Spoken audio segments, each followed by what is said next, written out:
Okay, we live. Let's see. YouTube Studio.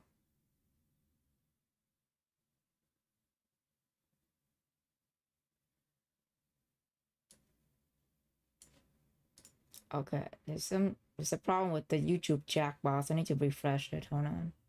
Okay. Let's see. Okay, it's working now. Oh my god. Woo.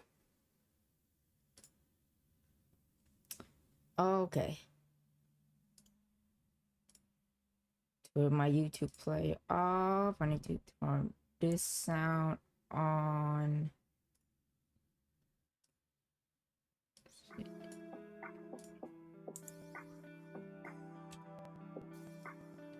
Turn volume a little bit. Okay. Okay.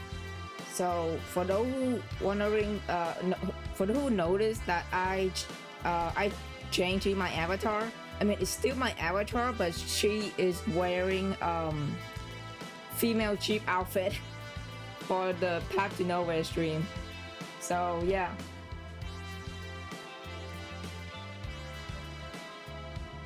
It's gonna be fun.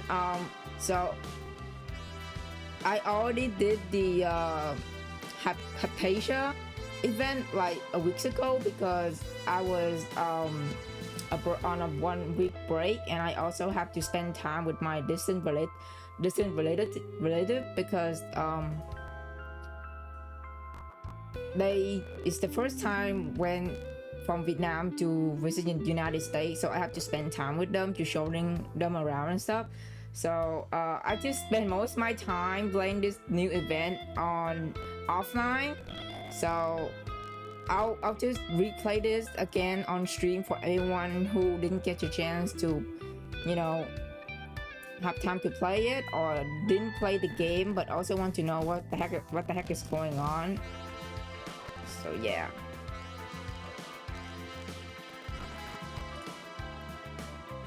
So yeah, let's see.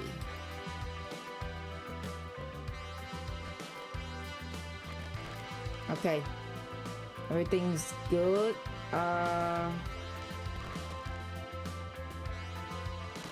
Let's just start it. I mean, I already know what's going on, but I'll play this for those who not play the game but just want to know the lore. Okay, let me check if my mic is on. Okay, my mic is on, thank god. Okay, let's get back to the story. Under the eternal golden rose, you must now take this oath.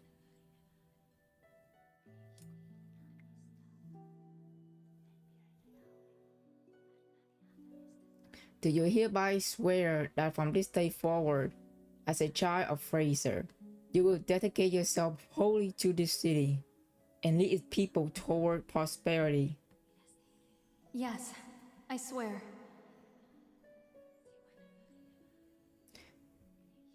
Do you hereby swear that you will do everything in your power to carry forward in the guidance of your great predecessor and never dishonor the glory bestowed upon your shoulder? Yes, I will be true to my word and deed, never forgetting the compassion and justice in my heart.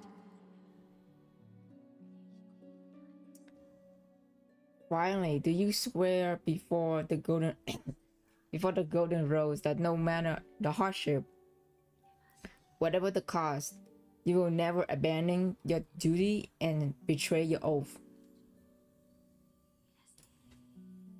even if the price is everything you hold dear? Oh boy.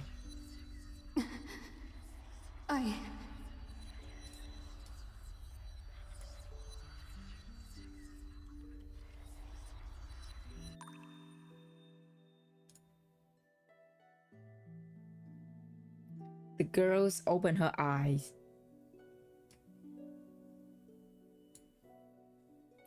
The sunlight poured through the wide window, cutting the room cleanly in half.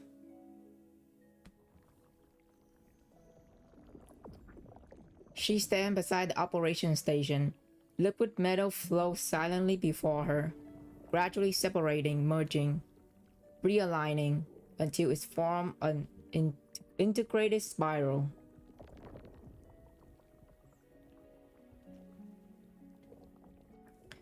Following her movements, the spiral continued to extend, extending into an intricate yet elegant structure. The finely layered metal construct itself tier by tier, reflecting scattered points of light.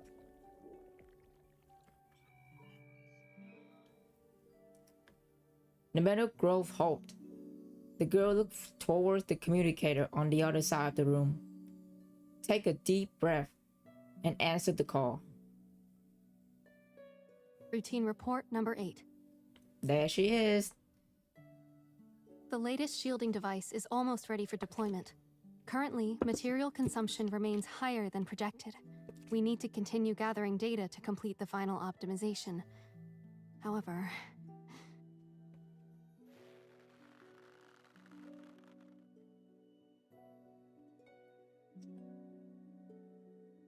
Okay, I just realized my cheap avatar is kind of big. Hold on. Let me scale her down a little bit. So she cannot blocking the there we go. Okay.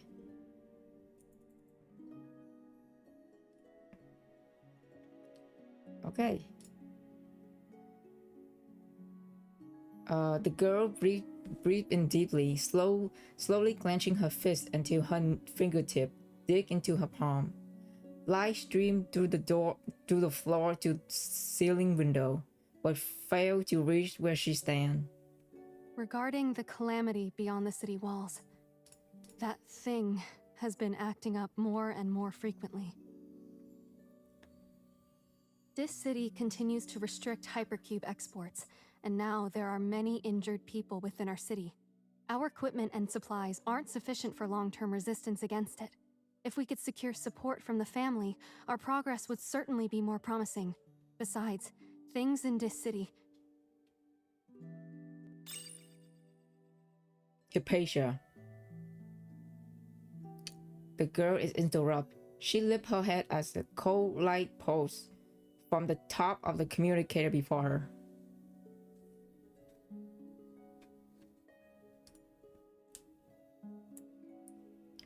Just focus on what you should be doing. Don't forget the true purpose of our Aurum Secretum's research.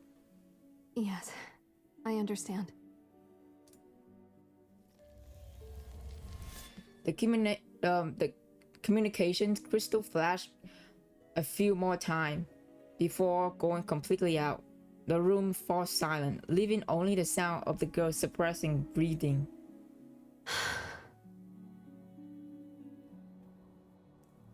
Mental component awaiting adjustment lie abandoned on the operation station. Hypatia walked to the window, her gaze sweeping across the town below before fixing on the pitch-black storm, gradually approaching from the distance.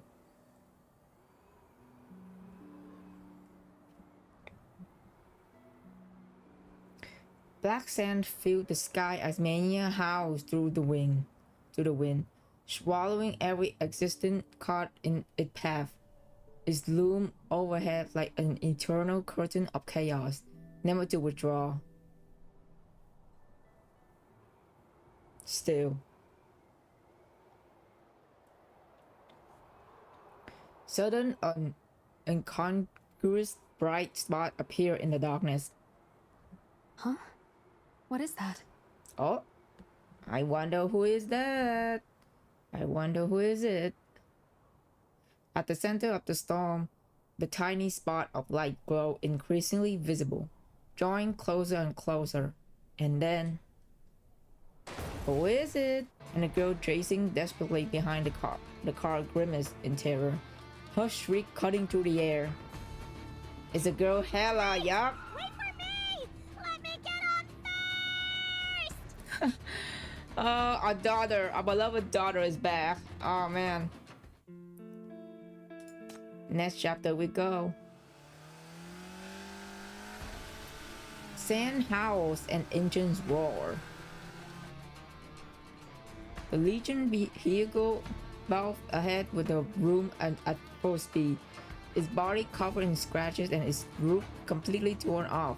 Passengers who should have been distributed across several vehicles are now crammed into this battle damaged transport.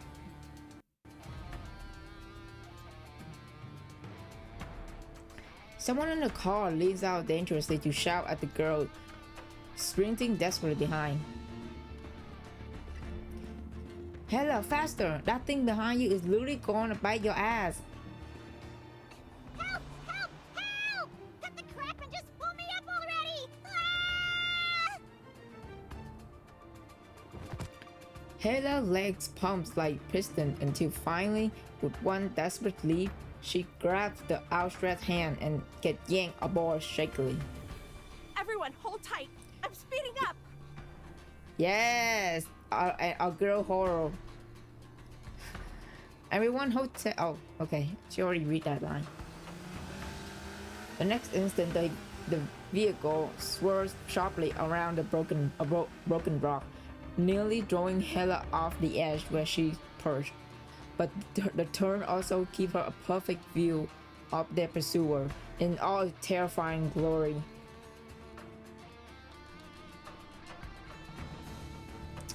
Behind them, Sand and Mania had fused into impenetrable darkness that hugged the ground. Advancing with overwhelming force, countless tiny razor-sharp debris swirled within the massive storm, transformed into colossal meat grinder, racing forward at over 100 miles per hour. Oh, that's terrifying. This is no ordinary sandstorm. What swirls within the wings isn't sand, but tiny metal-like fragments, attached and linked together by mania, dancing to form a sky-darkened black magnetic sandstorm that swallowed everything caught in its path. Something's wrong. We've been moving sideways. We should have escaped this path by now. Unless...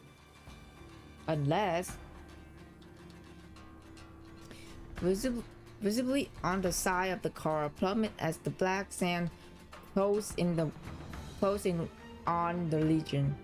Damn it! The storm is tracking our movements. It's hunting us down. Uh-oh. A massive rock hustle past, missing Hela head by inches before smashing the Legion vehicle's side mirror. Within seconds, metal fragment in the hurricane behind them shred the rock to pieces, reducing it to dust that blend into the raging storm. That's scary, man. No! I didn't Like survive getting all those chased by scoundrels at Desert Rapids giant only to die ass, here. like At night, tornado before like take them, they chase monster. anybody. Help me! I swear I'll never steal anything again. Oh man. Poor Hela. The breeze from the storm hammers against the vehicle, stripping away patches of paint. The fragments strike with an eerie rim, forming whisper that penetrates Hela's ears, compelling her to look back. When she does, she hears a deeper drone from behind them. What's that sound? What is that? Stay.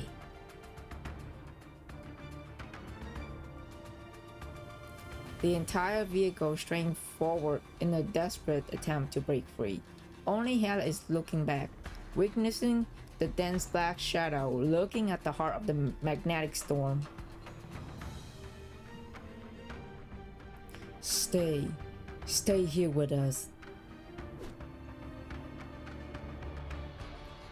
With a piercing shriek, a massive boulder comes hurling through the air, flying straight toward Horo in the driver's seat. Uh-oh. Horo, watch out!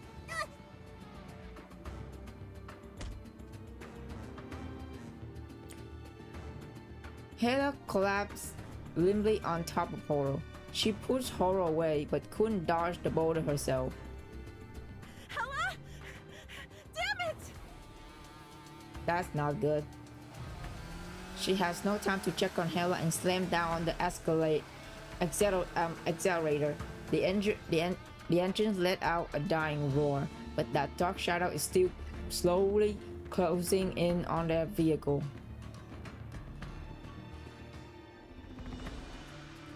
Sunlight vanishes behind the swirling dust, plunging everything into darkness. Contamination grows thicker, distorting vision with dancing spots.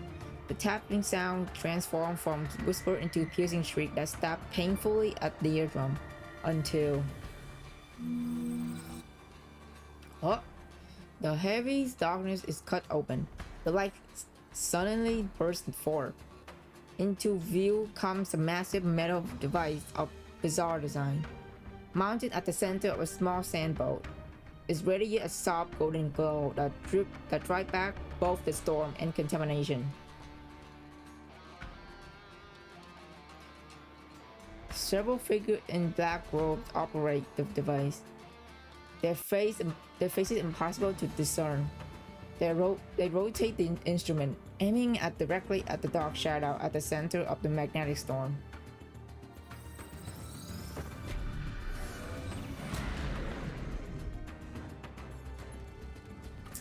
The metal device pulses with faint light, establish a defensive line that shield against the mania. The hurricane howls around them. Horo can make out what the strangers are shouting, but she can see the hands gesture. They're signaling for the Legion vehicle to follow them, but they seem to be heading deeper into the storm. Oh, where the heck are we going?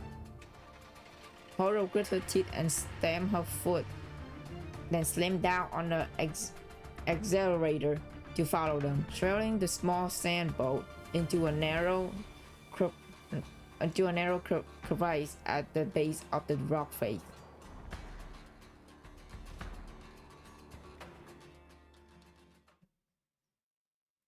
At the center of the tunnel, the storm finally stopped. The raging black sand cannot reach inside the tunnel. The passage stretches deep into the darkness, mysterious and chilly. But regardless, the storm has stopped. Only now can Horo spare the energy to check on the wounded on board. Where's Hella? How is she? She's not doing good right now. I mean, she got injured, but she got knocked out. Her injuries aren't serious, but she hasn't regained consciousness yet. She'll probably need a bit more time to come around. All right. What about the others? In truth, everyone has sustained injury to varying degrees, but the wounded simply wave their hands dismissively, indicating they are fine.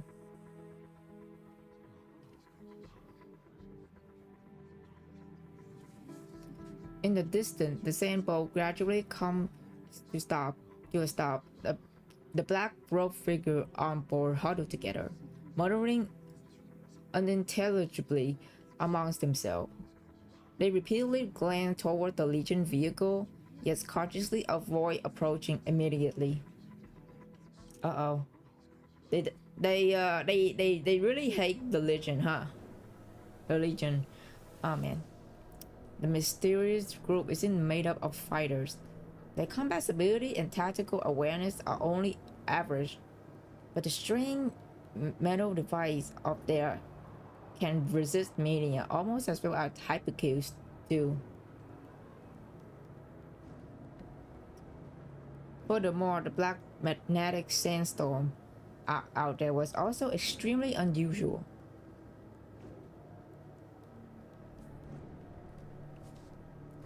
Unlike any sandstorm the Legion has previously encountered, it has simply swept in one direction, but seemed to have locked into the Legion, pursuing them relentlessly.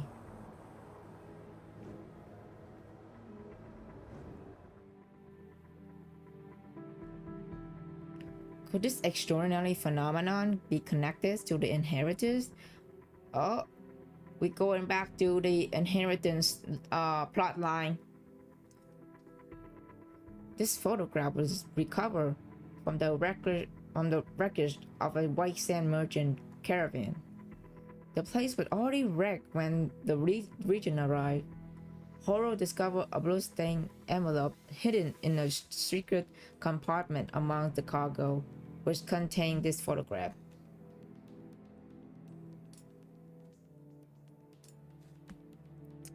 The origin of the inheritance picture was still unknown, so the Legion could only follow the caravan trail, hoping to trace its source.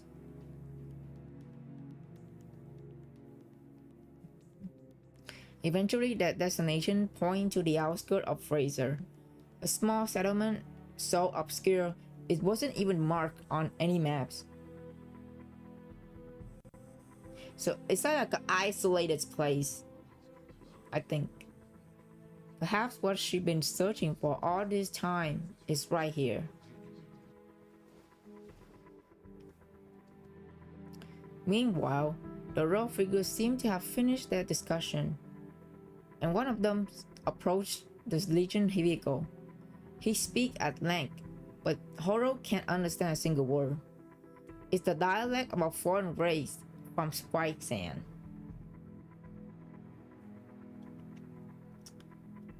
The leader frowned and said a few more sentences. He pointed at the unconscious Hela in the vehicle. His tone became serious as murmurs of agitation spread through the crowd behind him. They are angry. Horo stripped slightly to shield Hela from view. Outland groups on White Sand don't all share the same attitude toward the city. Before any formal negotiation, she needs to determine where these people stand. And then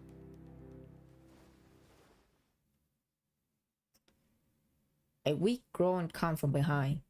Horo immediately sensed trouble, but by the time she turned around, it's already too late. Oh, Hela's waking up. Uh-oh. Oh, my head's spinning. Well, where the heck did that storm blow us to? Hela, you wake up at the bad time, girl. Oh no. Hela groggily pulled herself up, only to find herself caught between two groups staring at her with completely different expression. Yup, that's not good. Horo's face contoured in dismay, while the young man's expression darkened the instant he heard the Decidian words, and he immediately grabbed his weapon. Oh no, don't tell me I've messed up again.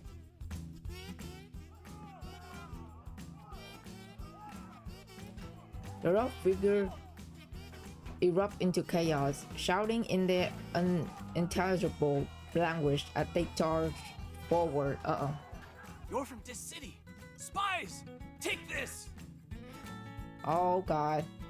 Some hardhead in the Legion trying to rise to their feet, but Horo forcibly hold them down.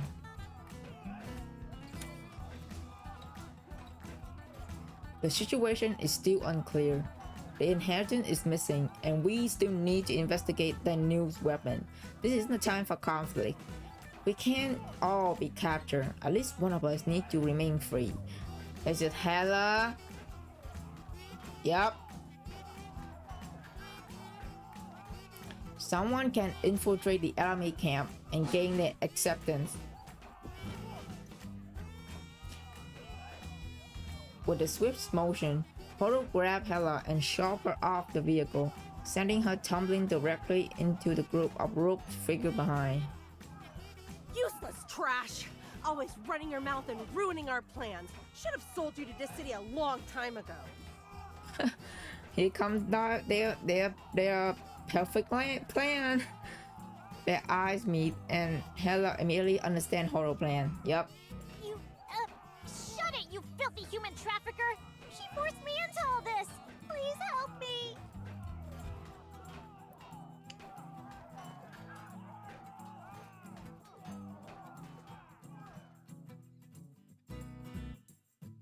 After a chaotic struggle, the rogue figure finally subdued the Legion.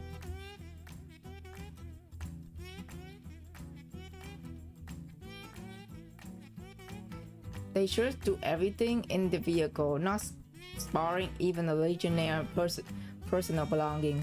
Finding no concrete evidence of espionage, the young man's eyes them suspiciously before finally waving his hand, ordering them to be detained for the time being.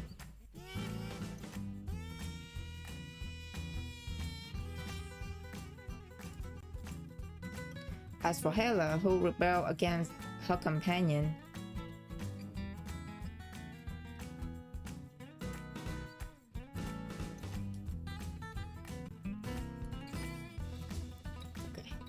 the leading young man approached Hela and speak, but the stream of unintelligible sound only result in a bewildered expression on Hela's face.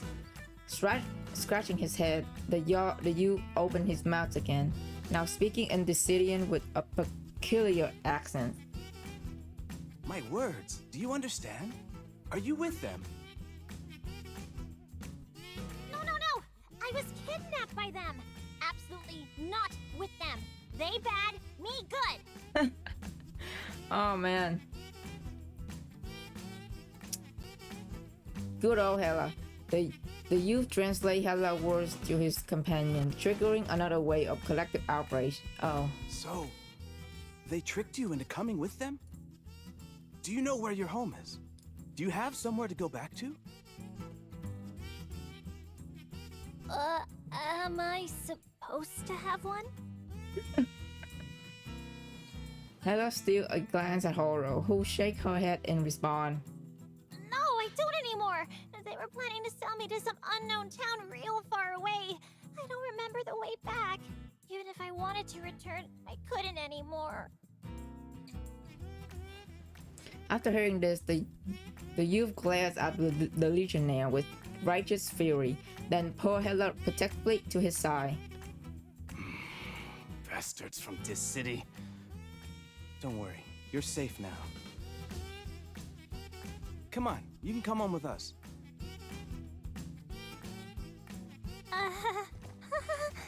Thank you all so much.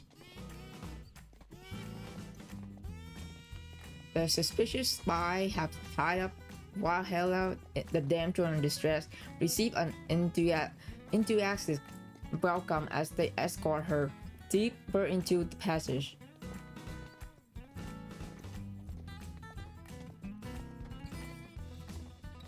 She looked back discreetly, making eye contact with her crew. Though her eyes are filled with panic, she still managed to give them a stiff thumbs up while silently mouthing some word. Don't worry. I'll definitely find a way to rescue you all. As they continue forward, the bright spot at the tunnel ends keep growing inside. Emerging suddenly from the darkness, Hela's eyes can barely stay open against the piercing brightness.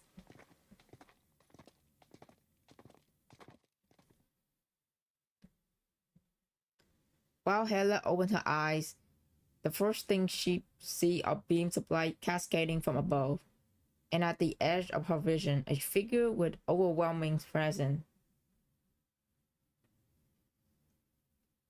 Oh, there she is. Hypatia. From above, a figure stands bathed in radiance. Her silhouette is swallowed by blinding light, making her appear hazy. Huh? Someone standing by the window. Who is it?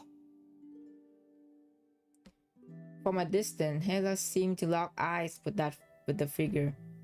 She can't make out her face, only catching glimpses of flowing robe and long golden hair cascading down her back. The figure by the window appeared to notice Hela too. She turned her head, seemingly about to say something to Hela.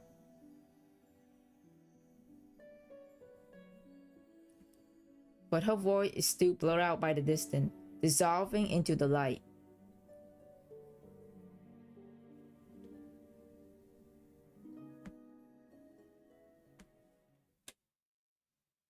After another blink, the figure by the window has vanished, Hela rubbed her eyes vigorously, and the dizziness finally subsided as her vision returned to normal.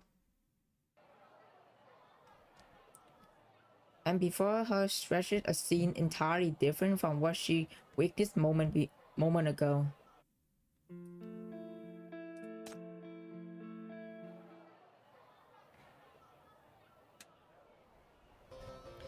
Before her is a city that seemed to have emerged from rock rifts, winding paths spiral throughout, with the crooked dwellings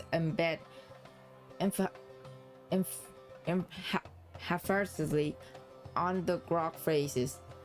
Their entrance extends outward into a collection of tents. People move through their seemingly chaotic yet somehow orderly space, chattering away in a white sand dialect like Hela can barely understand. What is this place?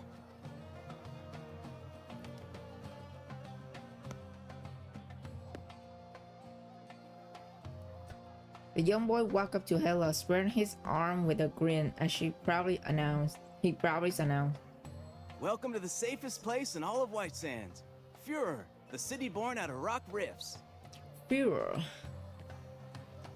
The black robed figure removed their hood, revealing kind and unassuming face. They exchanged greetings with townfolk passing by, and gently nudged Hela forward while continuing their enthusiastic chatter in words she can't understand. Old Ross, over here! I'm back! Did you miss your dear Tarek, old man?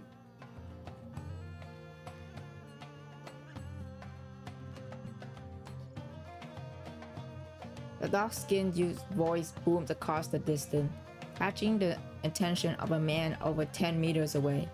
The severe-looking man strode quickly towards them and promptly seized the boy by his ear. Miss you? As if. You troublemaker. This is our last sand boat.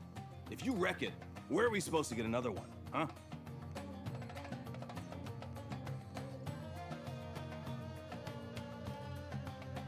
After finally releasing his grip, the stern-faced man turned to Hela, his gaze piercing. Uh-oh. Hello? He seemed to, getting sauce from you, Hela. The man brown furrowed, sending Hela into a state of panic. Her mind raced desperately for something to say. Is her cover about to be blown? We just rescued this girl from the Dis City traffickers. She only understands the common tongue. They probably kidnapped her from somewhere near Dis City. Now she can't get back home. Poor thing. The crowd gathered nearby and fell silent for a few seconds. In the next instant, all Furians are swarming around Hela. Those fucking bastard! Have they no shame getting into this kind of dirty trade? Are you hurt? Poor child, look how they starved you. Where are you from, honey? How did you end up captured by the city people?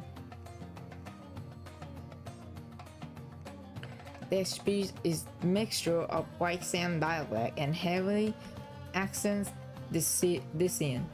Concerned that Hela may not understand, they slow down deliberately, carefully enunciating each word. Though Hela still can't understand much, the concern on their face seemed genuine. Glancing over at Tarek, she catch him, giving her a thumb up with an encouraging look.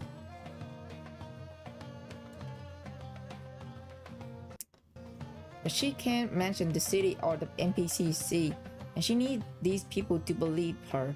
What kind of false identity should she make up? As Hela pondered this, inspiration struck. My name is Hela, and I used to live in a place called, Tuco. Oh man, I already miss Corin, bro. I miss Tuco and Corin.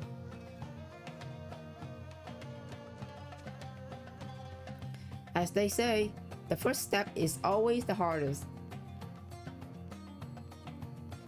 The lies come more and more easily as Hela continued, her voice breaking with tears as she described how Tuco went from a prosperous town into a barren wasteland, recounting a perfect tearjerker about a poor kidnapped child.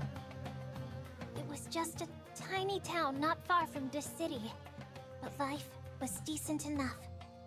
Then disasters got worse, and hypercubes became too expensive.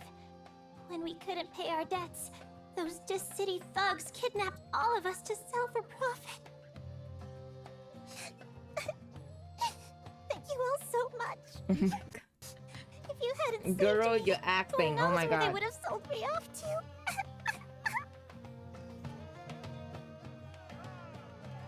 Her performance is so convincing that all the town people listen with bitter indignation. Told you there's not a decent soul in Dis City. Someone who ran away to that place told me they even detonated massive bombs called Black Rings in the city. For all we know, they might even be behind all these disasters everywhere. Ah! Oh. A hand grabbed Tarek by the ear and yanked him away. Is this Roz? Yep. Don't listen to his nonsense. Here, now some candy.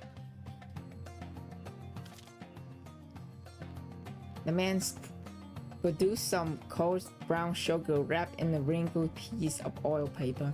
The sugar lumps have been broken into irregular small pieces, nothing like refined candy from the city. But his careful handling suggests it's a precious commodity here. Merchants don't pass through here, so our town has nothing proper to offer as a welcome gift. Still, we'll have no problem taking care of one more kid. Aww. Huh? She recalls the map she's seen from Horo. This way isn't that far from the trade route. Couldn't it be because of that strange magnetic storm outside? Remembering her intel gathering mission, Hela's eyes dark cunningly as she rubs them and make her voice sound even more pitiful and distressed. I've never seen anything like that sandstorm out there. It was chasing after us and was even making strange noises. Have the sandstorms around here always been like this?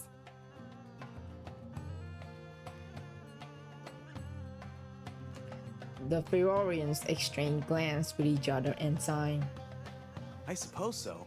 Those Dis City folks were foolish enough to charge right into it. It was a suicidal move. What happened to the Legion? I mean, those guys from Dis City. Where did they go? Will they come back to do more bad things? Those guys?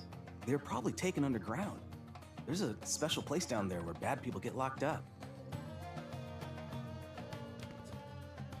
Hela peers around trying to spot the underground place Tarek mentioned when she feels a weight up her head. Tarek ruffles her hair and leads her towards the town center. Don't worry, you're one of us now. Those Dis City thugs won't ever get to hurt you again. This is Granny Nisa, the best doctor you can ever find. You can go to her with any health problems. And that's old Ross. Don't mind his grumpy face. Most of the caverns here were in fact designed by him. He's among the coolest guys in Führer.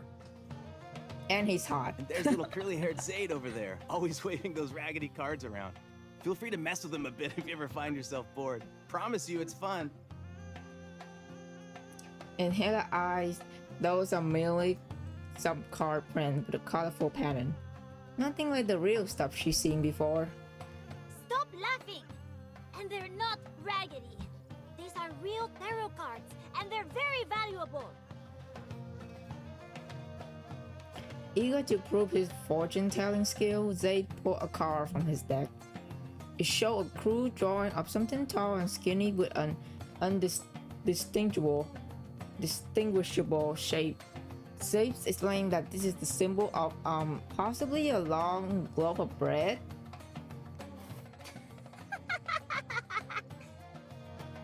Oh, right.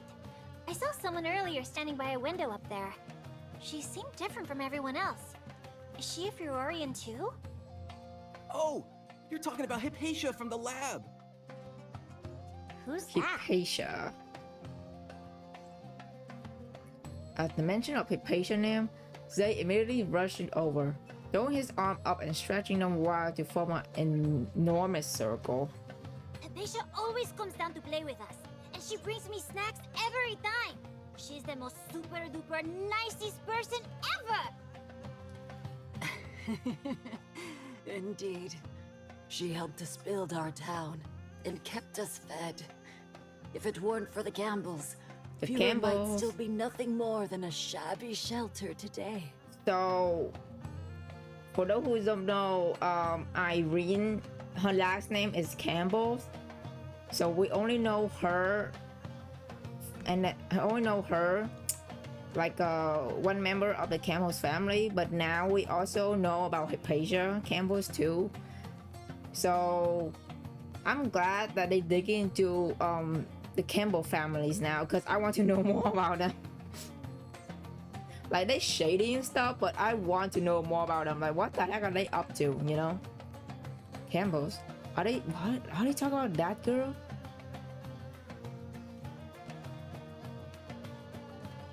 Looking around, the town definitely has facility with technology far beyond what you expect from a small settlement. Equipment of such caliber and quality is not seen in just any small town in White Sand. She doesn't even look much older than me. Is she really that remarkable? Of course! I mean, look! Tarek guide Hella to look up. At the top of the field, an irregular circle of rocks seemed to hang in the sky. Looking closer, there seemed to be something in the air that vividly illuminated when struck, forming a network of glittering points. Outside, the storm continued to rage, darkening the sky, yet unable to reach the city. Not hypercubes. Never seen anything like that even in this city. How did you guys pull that off? With our great Lady Campbell here, what could possibly stop us? She's the one who brought Aurum Secretum from Frasier, which blocks mania and contamination. You can basically take a stroll outside during a storm with it. Even without hypercubes, Fuhrer stands strong thanks to this barrier. With her around, this is the safest place in all of White Sands. I mean, depends, you Aurum know. Secretum?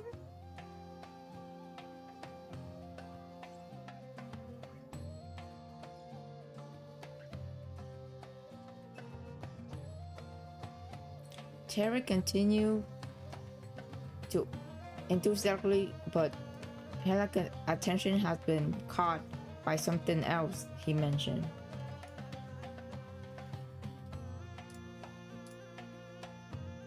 Aurum Secretum.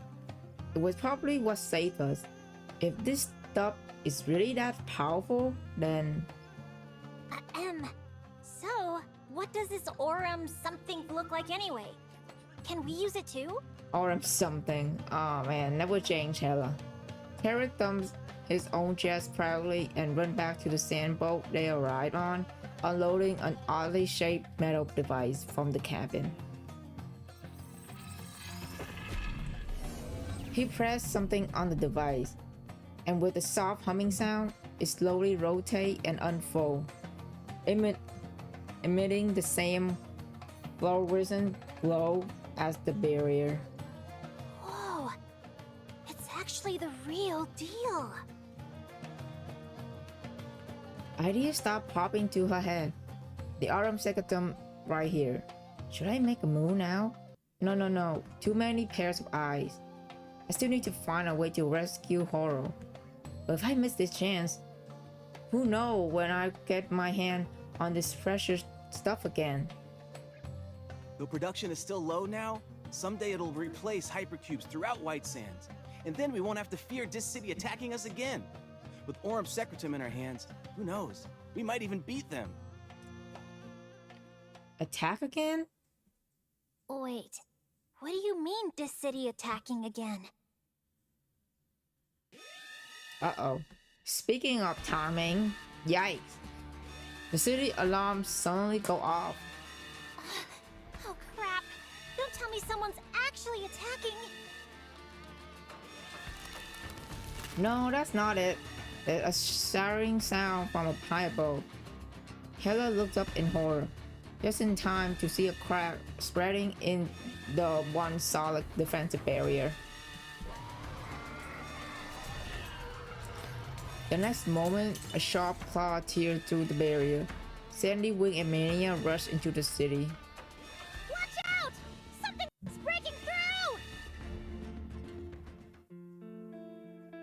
What the heck are we?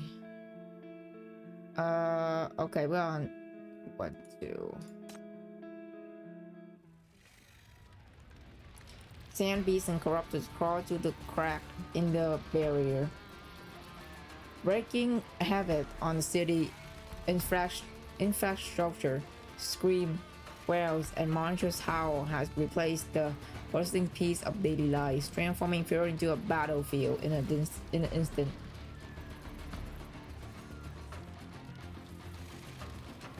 The barrier overhead flickers frantically, as if struggle to once again contain the many outside, but each attempt to torn apart by a howling sand and wind.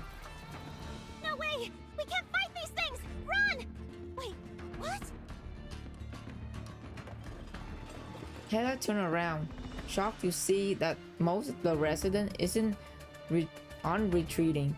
Instead, they grabbing whatever they can find: pot, pans, and other utensils as makeshift weapon, apparently preparing to join the fight. Everyone who can still move, follow me. Gear up. We can't let them keep destroying the barrier. Someone hauled the Autumn Secretum device off Hela's hand. People rushed past her, many pausing to ruffle her hair before charging unflinchingly into the chaos. Another violent tremor shook the earth. Dust rained down as the fizzle cracked through the rocky surface, cutting straight into the underground depth. Those guys? They're probably taken underground. There's a special place down there where bad people get locked up. Oh no! Koro! The situation is dire, and the Legion is still trapped underground. This is the perfect opportunity Hela has been waiting for. With anyone distracted by the chaos, no one will notice. If she slips away, she can rescue the Legionnaire and they can call escape together. But Don't worry, you're one of us now. Those Dis City thugs won't ever get to hurt you again.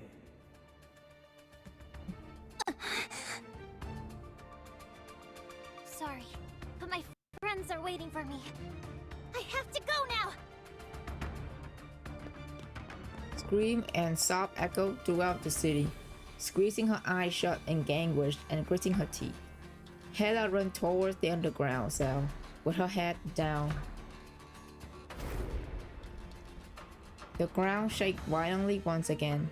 Nearby, Granny Nisa pulled the trembling little Zaze into her arm, whispering a prayer with her rosary gripped tightly in her hand. Oh dear. Don't be afraid, little one. It'll all be over soon.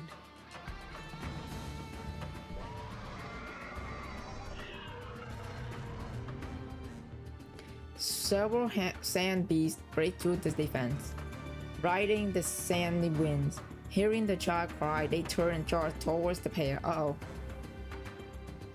But the second passed, and the expected pain never comes. Someone had blocked the beast attack. Is it Hela? Yup. The petite girl snatched the pipe from the rubble, positioning herself protectively in front of them. Hela! You want them? You'll have to get through me first! Take this! Ha! Nice! Good job! Several people work together to restrain the sand beast, while Hela delivers a powerful blow with her pipe, knocking them down for good. Behind them, the Autumn Secretum's shield generator has been activated, creating a relatively safe perimeter for the wounded. The sand beasts blocking the retreat path are gradually being cleared. If this keeps up, everyone should at least be able to fall back to the cavern for shelter. Excuse me, I need to drink. I have to gotta hydrate.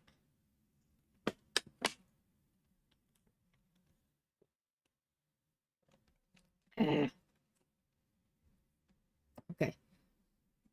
As Helen's mind races for a solution, she suddenly sensed something wrong. The ever-present howl of the wind somehow has stopped. A massive shockwave slammed into Pharaoh, shaking the entire city, knocking Hela to the ground, completely tearing open the breach overhead.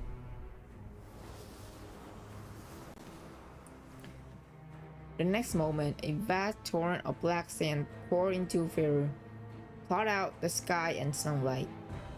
A cyclone turned above everyone's head, and with a sinister whisper, an enormous shadow slowly materialized and descended towards them. Is that an apostle of ashes?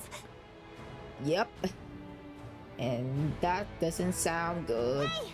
Have you got any spare Aurum Secretum weapons? We do, but Get everything you've got! This thing is no joke! Bring out all your secret weapons now, or we're all dead meat!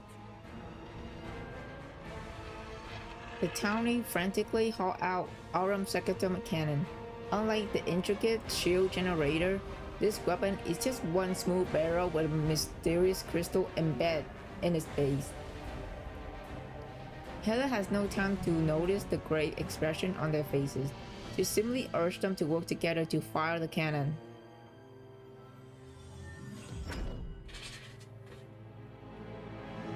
Boom.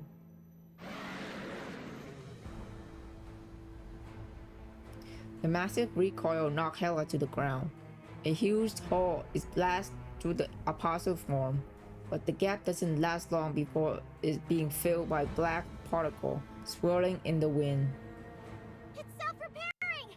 Quick, we gotta strike while the iron's hot! Fire again! Old Rose? Tarek? No one's answer. Hela turned around only to find collapsed Pharaonians scattering all over the ground behind her. Uh-oh. They are trembling, with energy visibly soaking its way up their arms, eroding them. That's when they realized, she realized why they haven't brought out the Aurum Secretum weapon earlier. They can't withstand the impact of using it. Yeah, it's sad that they have to it's okay. willing to sacrifice Another shot. themselves to protect the rest of the people. Are you mad? Look at the state you're in after just one shot! You can't handle another! It'll kill you! Must protect the lab and Aurum Secretum. Leave this to us. You go back quickly. Run. No way. Aurum Secretum is no use now, and Horo isn't here. There's no other option. I'll distract the Apostle while you guys run! Dude, Hela's character development never failed to surprise me. Every fucking single time, like I'm so proud of her, bro. She is growing up. The Phorians struggle to their feet, determined to fire another shot. A storm is brewing, with the Apostle attack imminent. Frantic with panic, Hela forcibly yanked the boy away from the Aurum Secretum cannon, but almost simultaneously, her worst fear come true. From within the black vortex, of invincible gaze turned towards the two figures locked in struggle. Damn it!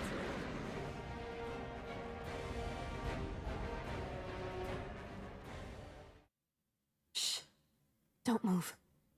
Oh, Hypatia. Something streaked past her at high speed. It collided with the opposite attack, erupting into a thunderous explosion in front of Hela.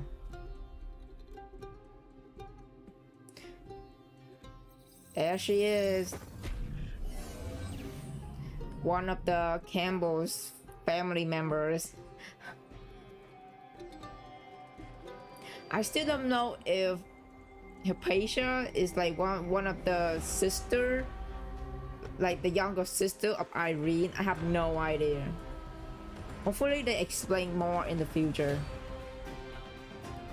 As Hela opens her eyes again, the dark cloud had dispersed, replaced by brilliant radiance. Golden runes encircle Hela's body.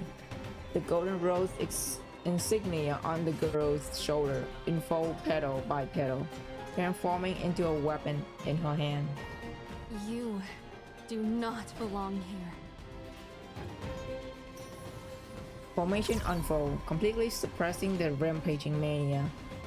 At this moment, the Drake green crystal before the girl's palm beginning to grow softly, gathering energy. Be gone. Return to your lair. You have no place here. Hypatia? Ah, she's so beautiful. I love that.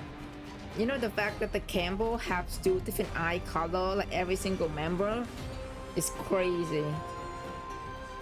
Like damn, the gene is crazy.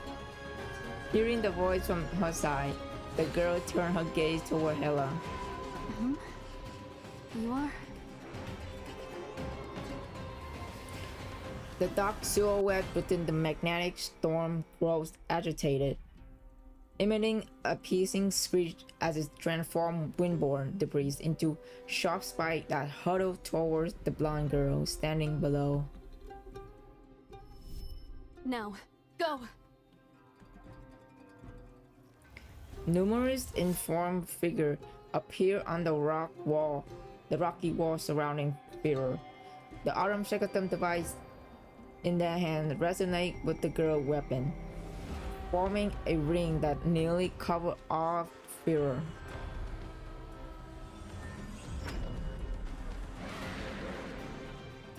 Boom! An enormous energy beam far exceeded the power of Autumn Shekatum cannon Firefort. The dark silhouette is shredded by the light, dissolving into the sand particle escaping the city through the rift.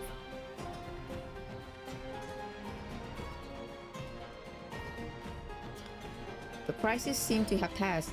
Hela stared in stunned silence as everything just happened, and at the girl standing not far away. Lady Hypatia. Several researchers have already made their way to the lower part of the city, gathering around Hypatia. We're currently tallying the casualties. Multiple anchor points on the outer rock face have failed, several compromising the barrier.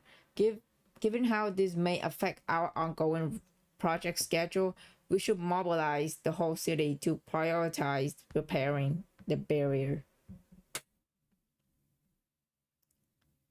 But Hypatia simply raised her hand, cutting the conversation short.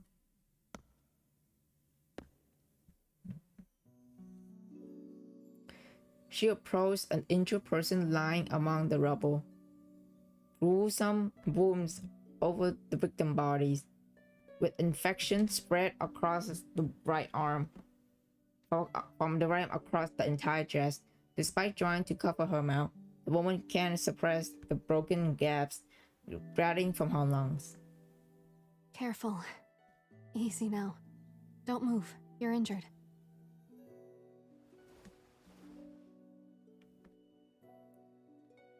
Hypatia kneeled down gently, ignoring how her long robe is touching the ash-covered ground.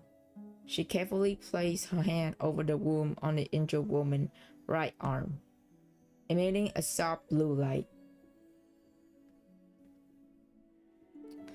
Is this a hypercube? No, it's far too precious to be wasted on someone like me. Hypatia shook her head. The hypercube absorbed the mania from the worm, and the color gradually returned to the woman's face. Hypatia stand up and began giving instructions to the other lab staff. Let the injured rest. I can handle a few broken anchor points myself. Tend to the wounded first, then repair those damaged caverns. There might still be corruptors lurking in the city.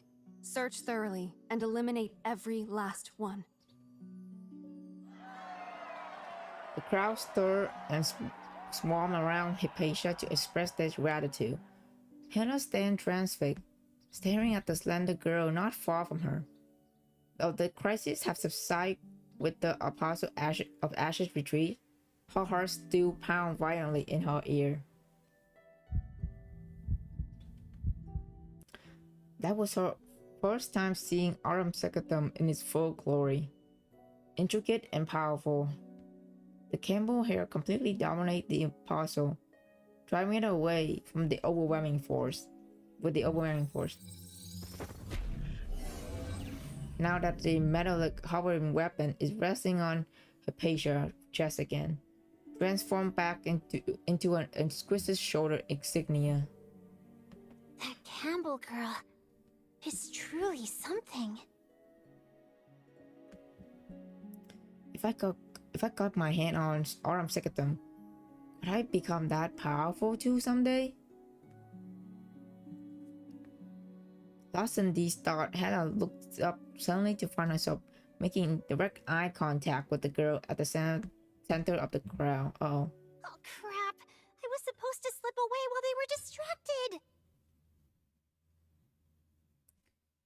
Having received their order, the researchers have already dispersed throughout the city. Only Hela remained in Hypatia's sight. Her gaze is piercing, as if trying to see through Hela's disguise. I think You she over already there. know. Please stay. I think I have she's a few already questions for know. you. The crowd parted to great path for Hypatia. Hela found herself gently ushered forward by well-meaning throng to meet the most reversed Fraser scholar. This is the young girl we rescued from the city people today. She was captured and almost got sold by those scum. Hela's body freezed as she watched the legendary Lady Campbell making her way to the crowd towards her, one deliberate step at a time. That's right, she saved a few lives during the fight just now too. Hypatia's penetrating gaze seemed to see right through Hela's panicked nervousness as she drew closer. Someone gently pat Hela's shoulder, nudging her frozen body forward. Hela? Hela? Struggling to control her expression, Hela looks up to find Hypatia already standing right in front of her. But unsuspectingly, Hypatia merely takes Hela's wrist. A rather bloody scrape lie there. That with Hela's power, it will heal soon enough. It's nothing. Just a small scratch. It'll heal on its own soon. Hypatia suddenly tightening her grip. She stepped forward and pulled Hela away from the crowd. Then leaned close to her ear to deliver the impactful sentence. Drop your pretense. I know where you're really from. Oh! Busted! This city. Busted!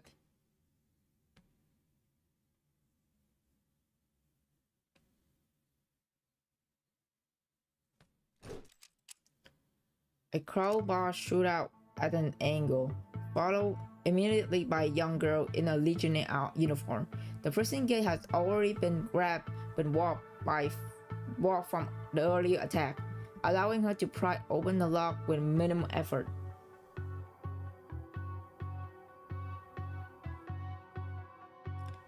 Horo scanned her surroundings vigilantly. With no guard in sight, this is the perfect moment to make the escape. Horo, should we make a run for it now? No. Wait a bit longer. Take care of the wounded and stay ready. If possible, try to get in touch with Hela. She might be able to gather different intel from inside. As for the rest, we'll discuss it after we regroup. Horo turned around slowly and gazed into the cell. The rocky wall cracked during the earlier quake, revealing the hidden secret.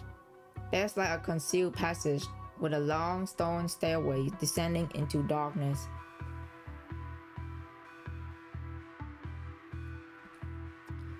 A sense of foreboding rings alarm bell in her mind. She hesitated for a few seconds, then stepped into the tunnel anyway, advancing into the darkness again, the bone-chilling cold emanating from the rip.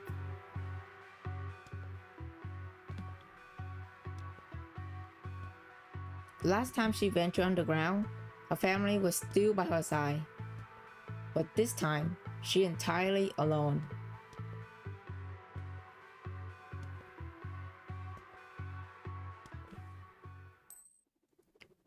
In a dark corner of unnoticed by the Legion, a coin is slipped into the air, spinning several times before being snatched by a hidden observer.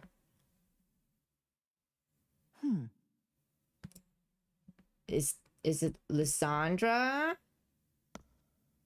Yep.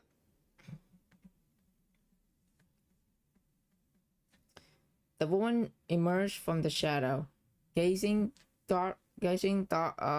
thoughtfully in the direction where Horo had disappeared. A new visitor. From this city? Lysandra has appeared. I know where you're really from. This city.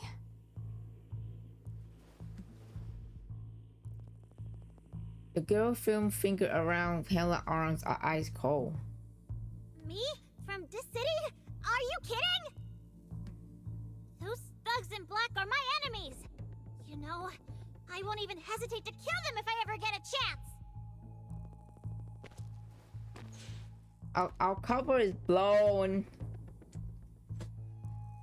Hela tried to back away as she speak, but Hypatia pulled her away from the crowd to an empty corner. But you arrived with those Dis City people. I saw you crossing the sandstorm together. They seemed friendly toward you. That's because I was valuable cargo. They were trying to smuggle me to Outlands to sell for profit. I don't think she buy it anymore, Hela. She already know. The Legion doesn't engage in trafficking, nor do they allow strangers into their ranks. You must be one of them. Yep. It's not working. The girl dropped this bombshell so casually that Hela nearly bit her own tongue in shock. How do you know about them? After the BR-002 incident, some people migrated from Dis City's west district to the outer satellite towns. But one group strayed, changing their course to head deep into White Sands, avoiding way stations and main routes as they traveled northwest. There's an undercover agent from the Minos Bureau in that group. A clever and cunning sinner skilled at disguising their true identity.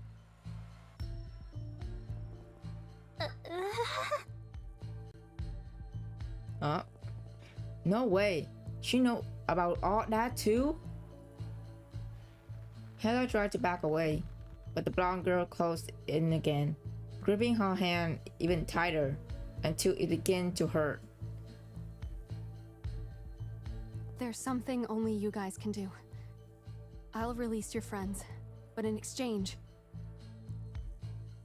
while there's still time, leave this place. Take everyone here and escape from Führer. Oh, Uh, uh? leaving this place. Huh. Is it because the yeah, probably because the Apostle of Ashes, isn't it? Escape from fear. Take everyone. Why? Questions scroll to Hela's mind. But the most pressing issue right now is Holy shit! At least try to be nice when you're asking for a favor! Let go of my hand! You're gonna break it!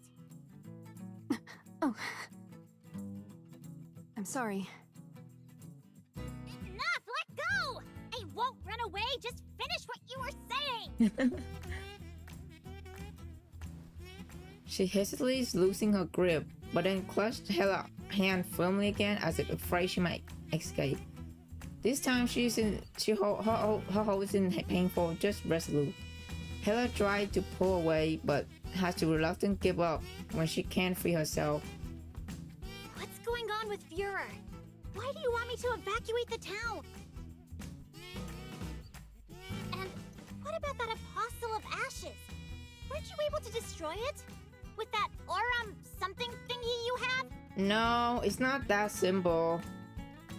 It's Apostle of Ashes, you know. You can't kill it with one strike.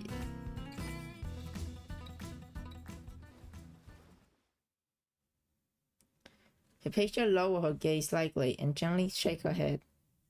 No, that only affected part of the Apostle. You see, it's a very cunning creature. The entirety of that storm you saw is its body. If we can't destroy it in one strike, the remaining parts will regenerate, making it nearly impossible to eradicate. The entire storm is its body? That's very giant. Oh man. Therefore, you and your companions cannot remain here either and must leave quickly. I simply ask that when you go, you take everyone from this town with you. The girl's tone is utterly sincere, but the intimidating pressure from earlier still lingers in Hela's mind as she scrutinizes Hypatia. She begins carefully. Is that a threat? Or a demand? A few seconds of silence pass. Hypatia lifts her head and meets Hela's gaze directly, speaking after some deliberation. This is my request, as the leader of Führer, to the visitors from this city. Oh? But I'm one of those evil bad guys from this city. What makes you think I'd agree?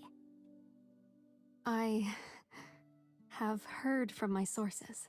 Oh? The girl's grip loosens slightly. There's an unexpected hint of a smile in her voice. She said there's a petite sinner in this crew venturing into White Sands, and that while she may appear like a brash loner, she's actually a fiercely loyal person who can't stand to see her friends suffer. It's Jeep. Of course, Jeep freaking called Hypatia to look after Hela and Horo. Man. Jeep is such a mom, bro. She keep adopting kids and then look after them like a mom. Man, I love Jeep so much. And that if I explain what's at stake and treat her with honesty, I'm certain to earn her help. What are you talking about? Flattery won't get you anywhere. It's not like such a big crowd would just up and follow us Dis City folks without a good reason. Your agreement alone would be a good start. Let me explain everything from the beginning. Also, though it's rather late for introductions at this point, but... The girl gently let go of Hela's hand. Pleased to meet you. My name is Hypatia. Hypatia Campbell, of Fraser's Campbell family. I'm also the head of Führer's Aurum Secretum laboratory, and the inventor of Aurum Secretum instruments. The tension surrounding them gradually dissipated, and Hela finally noticed that beneath her formal exterior, Lady Campbell is nothing more than a gentle, soft-spoken girl. I'm, Hella. Just call me Hella. I haven't got any fancy titles like yours, so just think of me as some heroic adventurer. So anyway, what exactly do you need me to do? Hypatia raised her right hand, guiding Hela gaze Hela gaze upward, beyond the shattered barrier. The sky, darkening black sand, still lingers, hollowing and circling outside Firo like a predator catching his prey. As you can see, the storm surrounding Führer is actually a manifestation of the Apostle's presence. It's a projection of consciousness into reality, and its behavior is heavily influenced by the mania field. However, because it's too dispersed, it will desperately migrate towards areas of high mania concentration, seeking to swallow and merge with them, thereby maintaining an equilibrium. Therefore, as long as the Apostle continues lurking outside Führer, this city will continue to be in danger. What? Hela don't understand big words, Hypatia. Give her simple sentences. She understand. To put it simply, this apostle is easily attracted to people with high spiritual power, especially powerful sinners, like you and your friends in the Legion, Apostle, which is why it relentlessly pursues you. Yeah, it's literally chasing them. At the beginning, I think. Well, damn. No wonder it kept chasing after us. Yep. So it's actually hungry for our power. Honey Wait, for sinner then if power. we're not here, or if we leave, It would target the other residents in the city. After all, they also possess spiritual power. what about Aurum Secretum then? Didn't you build some kick-ass barrier? Hypatia shake her head, her expression filled with dejection. Aurum Secretum is not an omnipotent solution. The protective measures installed on the outer rock faces have been continuously eroding, and because they're difficult to recover, they eventually get devoured by the Apostle, becoming part of its body. It is growing, with Aurum Secretum serving as its nourishment. The debris in the storm is made up of the things it has devoured. Rocks, sand, cities, passing life forms. These fragments are gathered together by the Apostle's mania field, forming the black storm that blots out the sky. Now, it's trying to swallow Führer whole, slowly gnawing and digesting it. Please, help Führer before time runs out. I got you, don't worry. She placed her right hand over her chest and slightly bowed her head, giving Hela a traditional salute that looked too formal and complicated. Jeez, get back up already! No need to be so formal. It's making me super uncomfortable.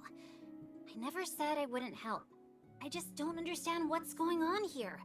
Horror and the others are locked up somewhere below, and besides, what I don't get is... Hela scratched her head and voices her confusion. So, you seem pretty powerful to me. Can't you just help them escape yourself? Why do you need us to rescue them? Hypatia seemed about to respond when her expression suddenly changed. Footsteps approached. Someone is humming a tune while walking directly towards the quiet corner they're in, coming with a clear purpose and making no attempt to conceal their presence. Uh-oh. Hypatia pulled Hela backward towards the rock wall and quickly run her finger over the surface, searching for something. Click. The sound of a mechanism getting activated. A stone door slide open, revealing a passageway barely half a person width height. Wow, Führer has secret passages too? That's so cool. Hey, wait! Don't drag me like this! And stop shoving me, I'm gonna fall!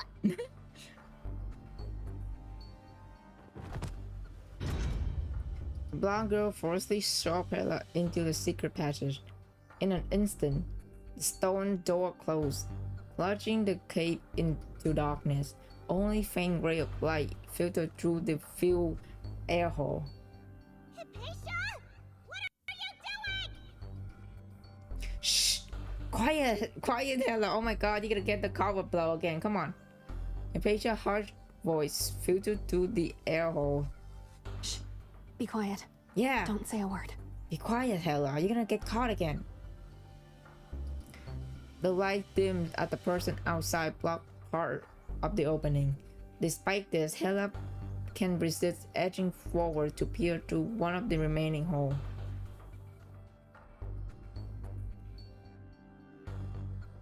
Hypatia stands blocking the entrance. Though Hella can't see her face, she sensed that Hypatia has slipped back into that cold, rigid demeanor from before. A moment later, a figure rounded the corner, approaching with a leisurely gait before offering an awkward bow.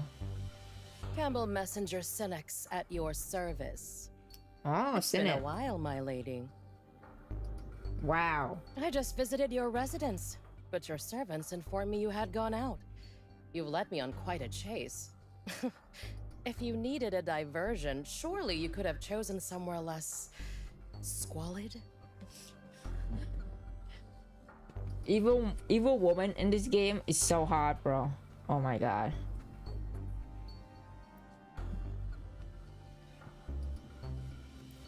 Hypatia's hand clasped behind her back, tightening slightly. Is she nervous? Just testing some new Aurum Secretum equipment. What do you want? The Führer project is progressing well. I'll submit all the materials the family requires on schedule. No additional support is needed. Is that so? Well, I've heard that a group from Dis City has just recently arrived. What do you say? Would you like me to help you clean up your current home? They're just a small group of refugees from Dis City. I've already handled it. They'll be leaving tomorrow. Did you come all this way for this trivial matter? The Campbell family's shadow operatives seem to have far too much free time. I hope nothing bad happened. Oh god. The woman who just happened called a shadow operative tilted her head slightly, speaking pretentiously. Trying to dismiss me so soon? I haven't even mentioned my actual business yet.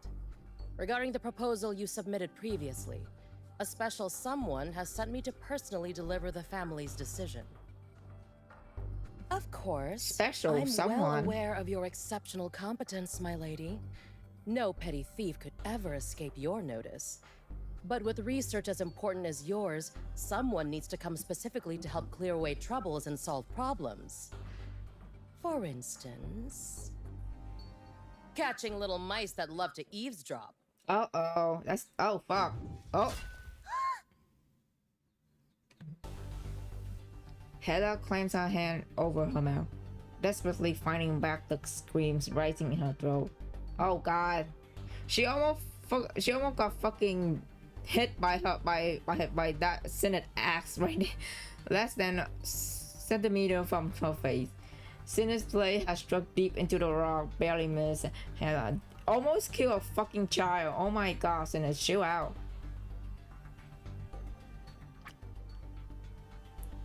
The long-handled dagger plunged in deep into the rock beside Hypatia. Without flinching, she reached out and pulled the weapon free. Are you questioning my loyalty? Or perhaps suggesting my lab has been compromised? Before you can give a solid answer, I'd appreciate it if you didn't damage my city so carelessly. As for other matters, there are too many pairs of ears around us. Let's continue this discussion back at the lab. Masked woman shrugged with a grin, retrieved her weapon, and walked away with Hypatia. Meanwhile, the little mouse who shouldn't have been exterminated. Hella. After making sure both of them have actually left, Hela finally released the breath she'd been holding. Almost gave me a heart attack! Oh my god. Poor Hela, dude. The narrow passage to prevent Hela from jumping up and unrelease a proper tirade. After furiously punching the air twice, her rational brain finally rebooted. Although her little knocking didn't quite follow that cryptic conversation just now, but she can at least confirm two things. First, the strange storm surrounding Fira is undeniably an apostle of ashes, the city imminent destruction, and Hypatia warned Hela to work with the Legion to evacuate all the residents from Fira. Second, Hypatia apparently doesn't want her family to know about her plan to ask help from a group from this city. Strange, aren't the camels supposed to be the guardian of the city? As for the third thing,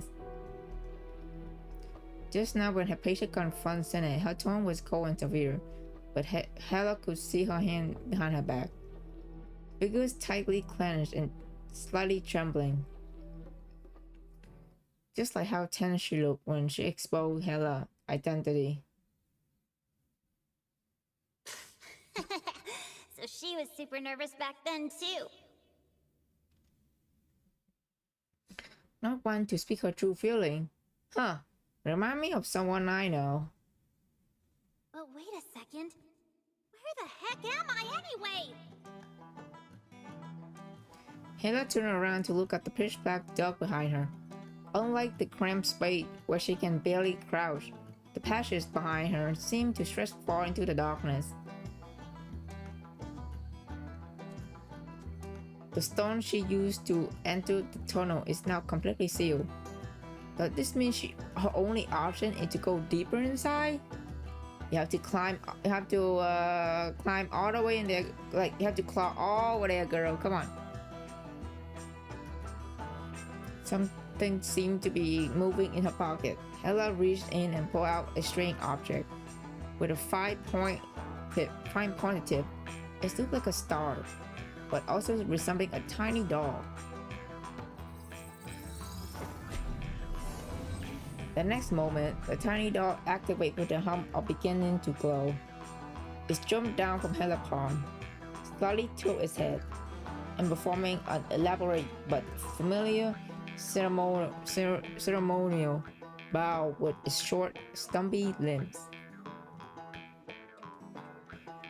So familiar that Hela realized she just saw someone else make the exact same gesture. Hypatia? The doll bounced in a circle around Hela, and stopped in front of her, nodding as if confirming her suspicion. Yes, its operator is exactly who you think it is.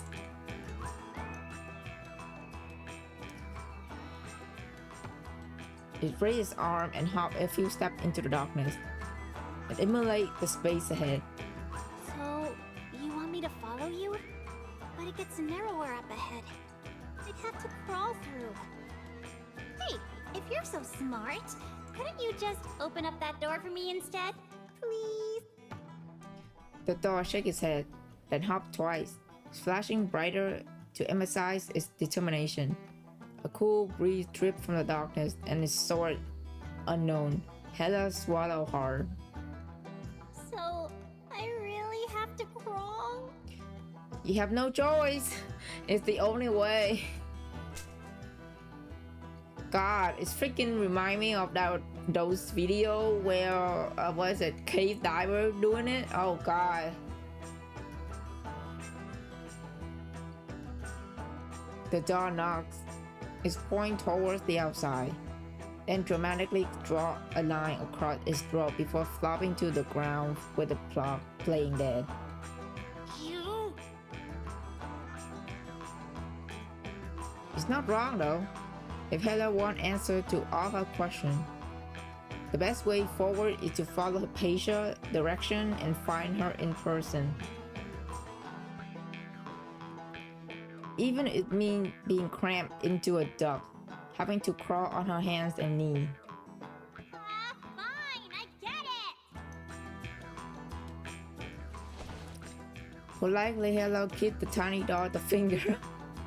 Then hopefully get into position, begin preparing to claw. Fine, I'll crawl through this stupid pipe.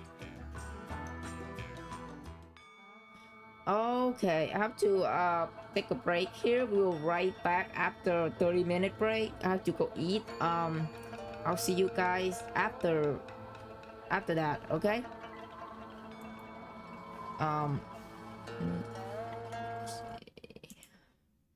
Let me pull up the music. While I'm gone, hold on a second.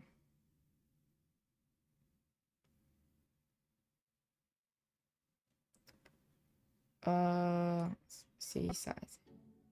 Like a God damn it, weed. commercial. Okay, I'll be right back. I need to go eat. So I'll be right back, everyone. Both on Twitch, on YouTube. I'll be right back. Okay, I'm back. Turn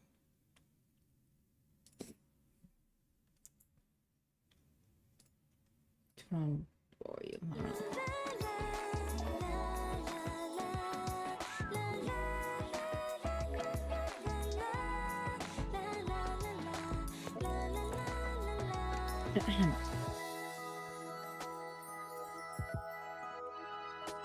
Okay. What the heck are we? I think we already did 201, the prophet, so let's continue with the story.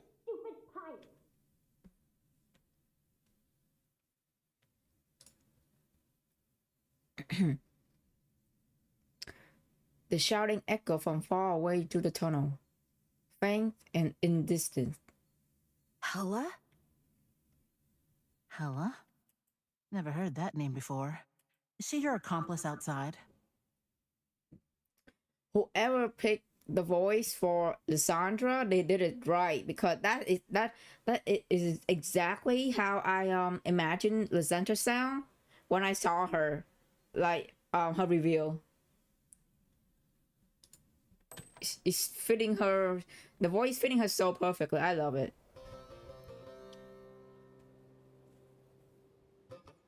Okay. A beam of light shine in horror direction. Irritated, she looks up at the flashlight owner, a woman casually crouching at a higher vantage point, flipping a coin in her hand while observing Horo stuck at the bottom of the trap.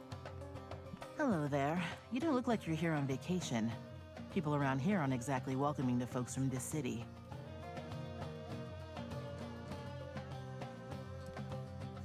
The woman speak, yet show absolutely no intention of offering Horo a helping hand. Who are you?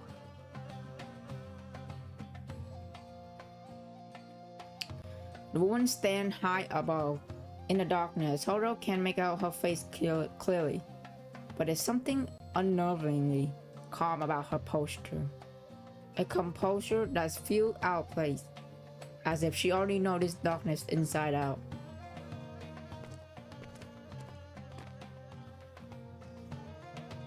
Half an hour earlier, Horo entering the underground tunnel through a collapsed opening. The tunnel system proved far more complex than she had anticipated.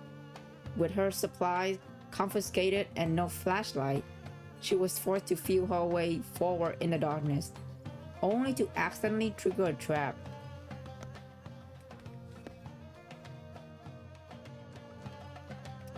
At that moment, this woman, with a pair of sunglasses on her face, suddenly appeared to offer her assistance.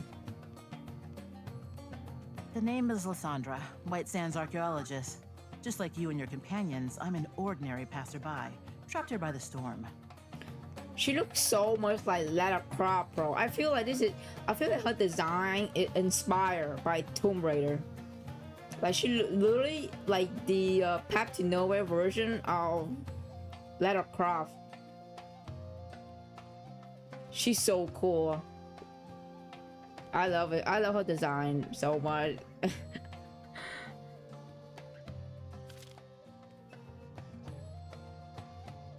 Lysandra produced a somewhat tattered ID card and dangled it in the air. Horo glimpsed a woman portrait on it, actually looking rather decent. Archaeology? You came to a place like this on purpose? Initially, I was just passing through, lying low for a while. This place turned out to be quite interesting, so I stayed to do some digging around.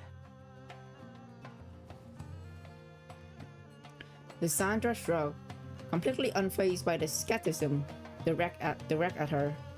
You seem quite familiar with this place. I tried exploring on my own before, but there are too many hidden mechanisms here, and most of them use special materials that can interfere with mania. Lysandra pointed to the pedal bar that had Horo trapped. So? It's difficult to venture deeper alone. Fortunately, I know how to deactivate the mechanisms, and you look like you can fight. Plus, we're both curious about this secret passage. The woman hasn't said it out loud, but Horo catched on immediately. She is suggesting they work together. A suspicious passage and a suspicious woman.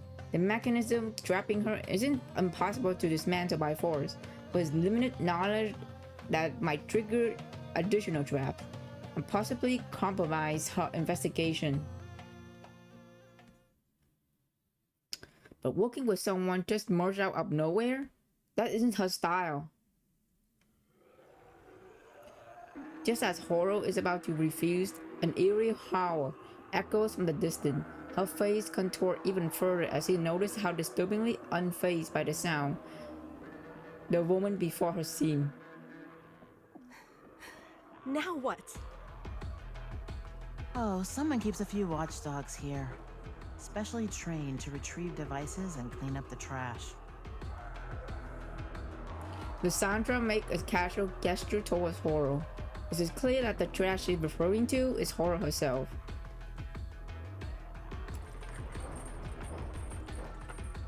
The howl grows closer, accompanied by noisy, dragging, and crashing sound. There are no mere watchdogs. They sound more like savage beasts. The one voice dripped down from a bowl behind her. Just give up. They run much faster than you can break that trap. Reconsider my offer, will you? The massive beast around the corridor corner, charging straight towards Horo. But the current Legion commander merely responded with a cold laugh.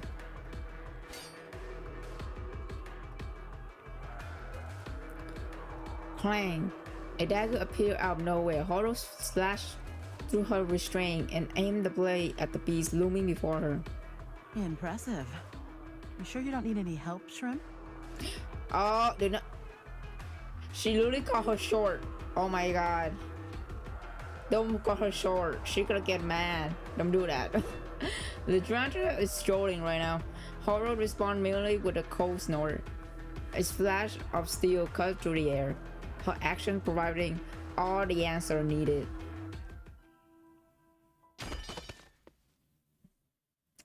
And then the beast fall, and Horo faced her final enemy. As she launched what should be the finishing blow, her dagger fell under the string, the blade snapping clean in half.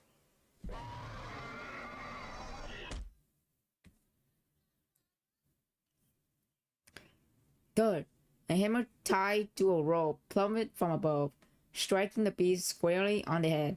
It swayed for a moment before collapsing completely, going still. Horo looks up to see Lysandra at the edge of the pit, waving down at her. The Legion leader gives a dismissive snort as she grabs the rope, but just as she is about to leap out of the pit, her foot slipped. Lysandra insistently reached out. clang. In a splash, Horo knocks Lysandra weapon away and pins her body in a counter hole. Ah, good reflex. You're better than I gave you credit for, Shrimp. And you're more shameless than I imagined, Tomb Raider. Oh, there it is. The freaking Lily letter crop on this fucking universe. We also got Tomb Raider references. Oh my god. Lily Lysandra is like letter crop of this fucking universe. Is amazing. Definitely, Horo snatched an identity document. Lysandra archaeologist license. This is pickpocketing trick she learned from Hela. She carefully peels away the photo on the front, revealing a completely different name and face underneath. Familiar with secret passage mechanisms, obsessed with ancient ruins, and now this fake license? Archaeologist? Huh, you have the nerve to call yourself that? Self-taught archaeology is still archaeology. Hardly counts as lying. I mean, she's not wrong. But still, you don't have to freaking fake archaeologist ID, girl. As the broken dagger pressed against her, Lysandra raised her hand in surrender. Fine. At least I was dead honest about wanting to collaborate. The woman doesn't seem to be lying. Horo slowly furrowed her brows. This place was probably built after the Outland War that happened over a decade ago. The war created one wave of refugees, and the disasters produced another. Führer is a refugee settlement with no unified culture, no formal historical records, and not even a single ruin or artifact worth studying. The only thing in common is probably the rosary. Everyone here keeps a string of beads on them, which seems to represent some kind of blessing in their language.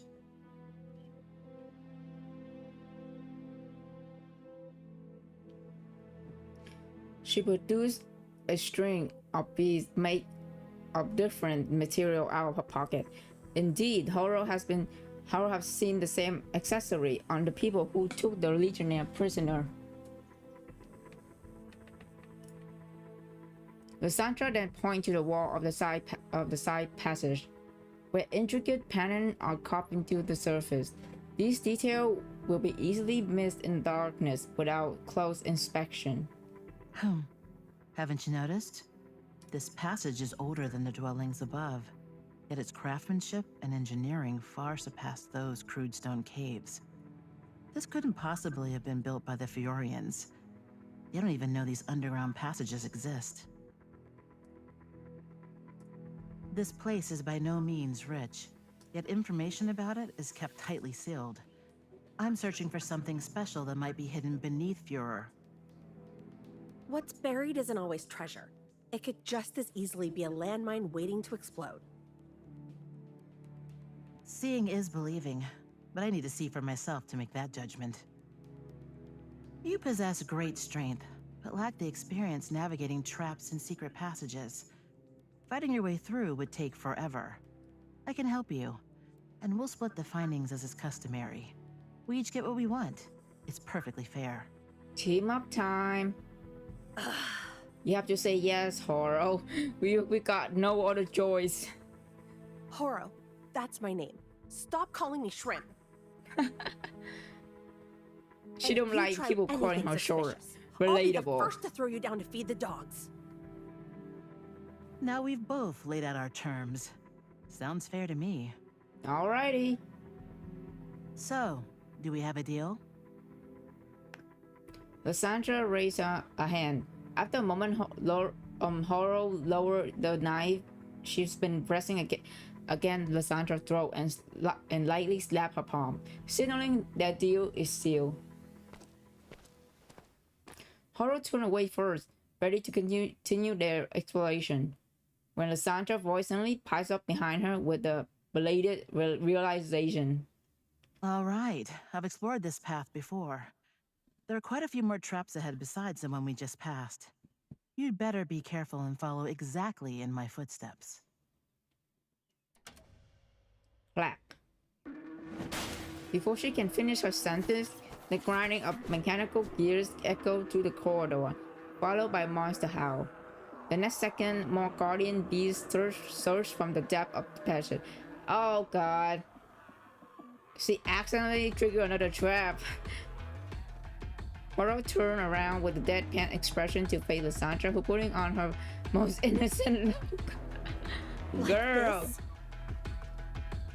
you literally triggered a trap. Oh my god. Yep, exactly like this. And she don't give a fuck. Oh man, I love her so much. She doesn't give a shit. Deep breath failed to quell her rage, but Horo knows the only one proper target for her anger, the enemy.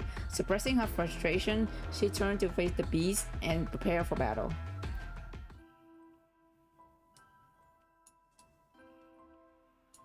Turn 2.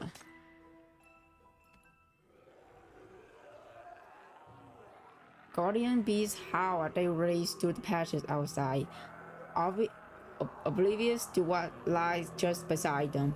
Horo and Lysandra have tucked themselves into a small alcove branched off from the main tunnel, taking this moment to hide and recover their strength.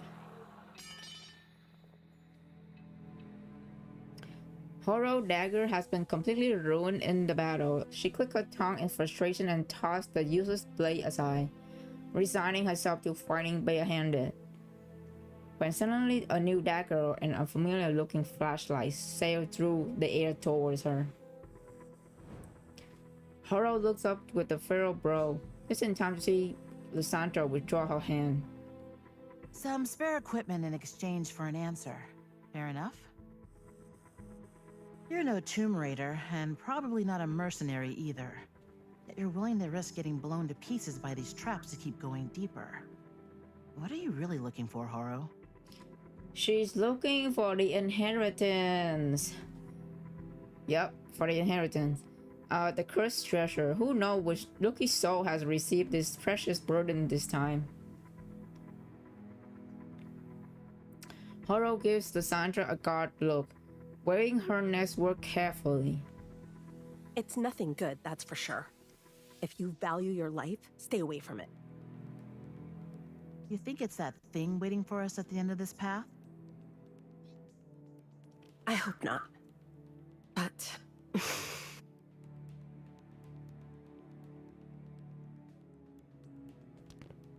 Outside, silence returned once more. The two leave their hiding spot and head back to the main passage. whatever's buried down there, inheritance or not, it's definitely nothing harmless. A dangerously powerful energy permeates the air as they descend deeper. The mania grows thicker, coursing through the narrow passage, just like when Horo confronted the inheritors before. Horo turned to find Lysandra with unusual frown on her face, deep in thought. What's wrong? Disappointed there's no treasure chest full of gold coins down there? Meeting Horo teasing gaze, Lysandra paused momentarily. No, it's better this way, actually. People here always claim Führer is the safest place as long as they have Fraser's protection. They put too much faith in others, which is dangerous. Tomb Raiders who rely too heavily on external assistance usually end up dead. Always make sure your life is in your own hands.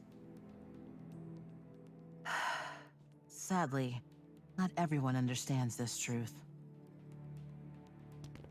The pair ventured deeper into a secret tunnel, strange metallic pattern up embedded in the rock wall. Activated by mania, forming unusual, almost eerie streak along the passage. The tunnel finally levels out, revealing a stone door at its end. Just as Horo moved to push it open, Lysandra holds her back. Frowning, she leaned closer to the door and hear muffled movement from the other side.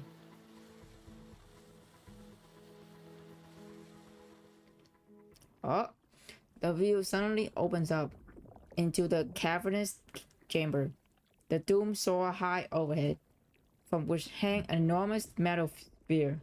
Something is seeping out through the crack in the sphere's surface. trickling down into the pool below.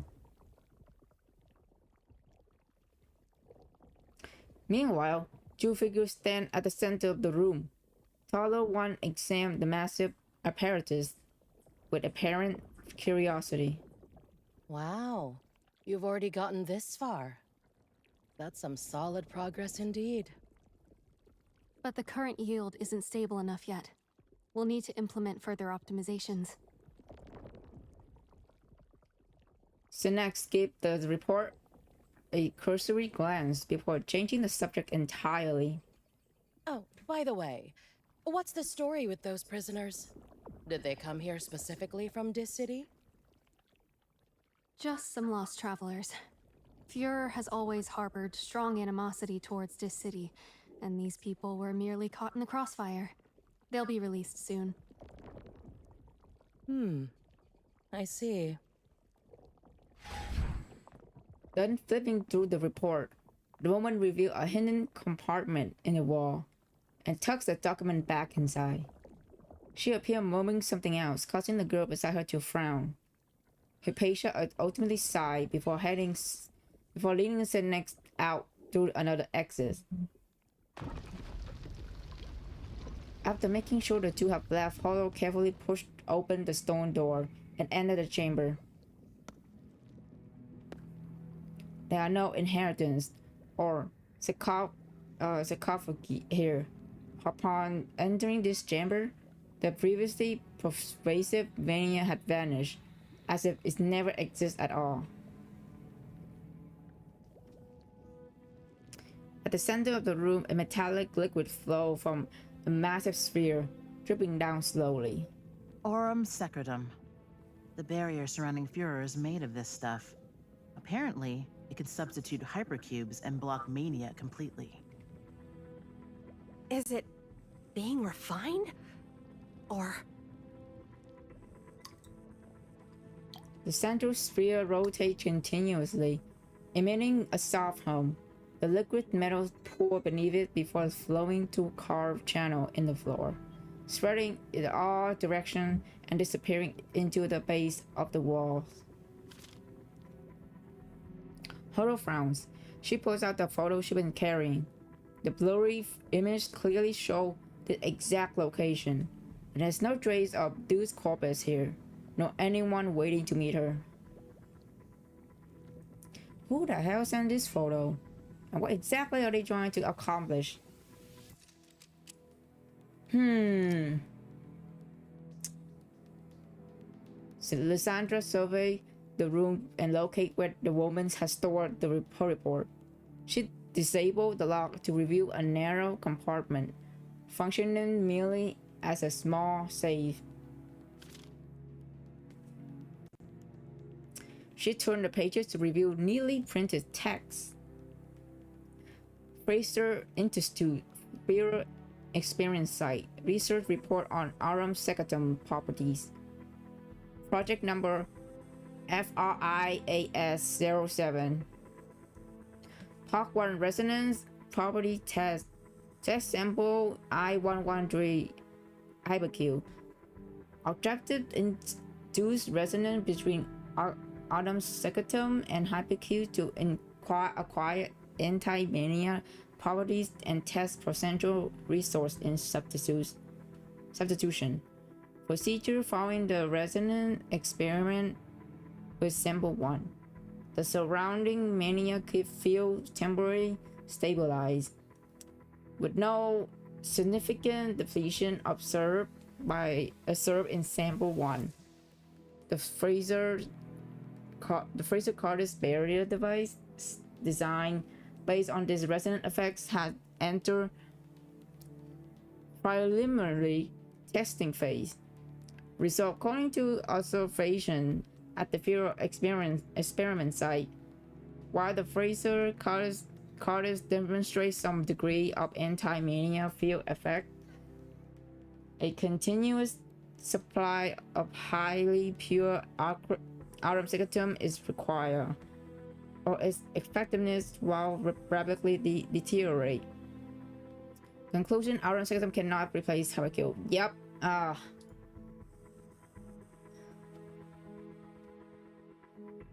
Test sample 2052052. Manual crystal. Objective induced resonance between aurum secretum and mania crystal to amplify its offensive properties for mass destruction weapon development. Procedure following resonance experiment with sample 2. The induced mania field was observed to instantly enter a polarized state. Result mania weapon developed based on this resonance effect exhibit excessive side effect, rendering them unsuitable as conventional equipment. Conclusion: consider the shifting research direction to develop self-destructive weapon based on this resonant effect. Yeah. This is also aurum secretum? Turning to the next page, the large black redaction block begins to appear. Someone has deliberately censored certain information. Test sample 3871 ash crystal. Object used to create direct resonance between aurum secretum and ash crystal, enhancing sample 3 suppression of blank power. Procedure resonance experiment with sample 3 extremely dangerous. After several failures, research approach was modified. Results: multiple experiments indicate that blank aurum secretum devices can effectively restrict the power of blank, enabling users to acquire this ability. By increasing resonance output, it's possible to blank. Conclusion: currently test subject can sustain a maximum output of 72%. Overloading causes mental contamination, physical disintegration, and blank and other irreversible corruption effect. Oh my god, it's all blank. Yeah. Tech sample blank aurum secretum was devoured by sample during the experiment. Sample activation proved extremely dangerous. Further operation is forbidden. As the redacted section multiply and unease grow in Horror Mind. Ash crystal, mania resonant. If aurum secretum was simply a technology to counter mania, why would they need to experiment on so many different samples? The report isn't over yet. They continue turning the page. Part 2, test subject compatibility experiment. Tech sample 100153 non-congenital sinner. Tech subject blank, non-congenital sinner, disaster survivor, exhibit high resonance with base level. Mania properties number 02 blank. Related file transfer from headquarters blank. Subject to successfully control target using aurum secretum device.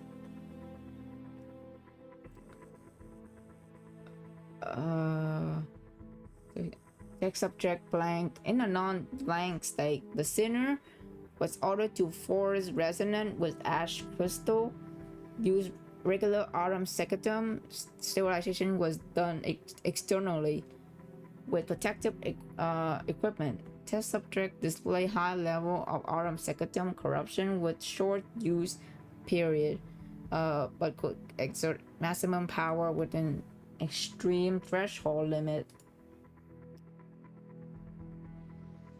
Check sample 200115 submutating sinner. Oh. Test subject blank. Subject was affected by mania and became a sinner after prolonged exposure to aurum secretum related products. Despite several resonant experiments, this test subject resonant output was consistent, remained at low level. Currently, the test subject mental state is stable with no visible sign of corruption on body surface. Test sample 30451 blank, text subject blank, resident. This type of subject is vulnerable to resonance and is easily influenced by mania, with excessively rapid mutation rate. Currently, this approach has been abandoned and related experimental material was transferred to Planck.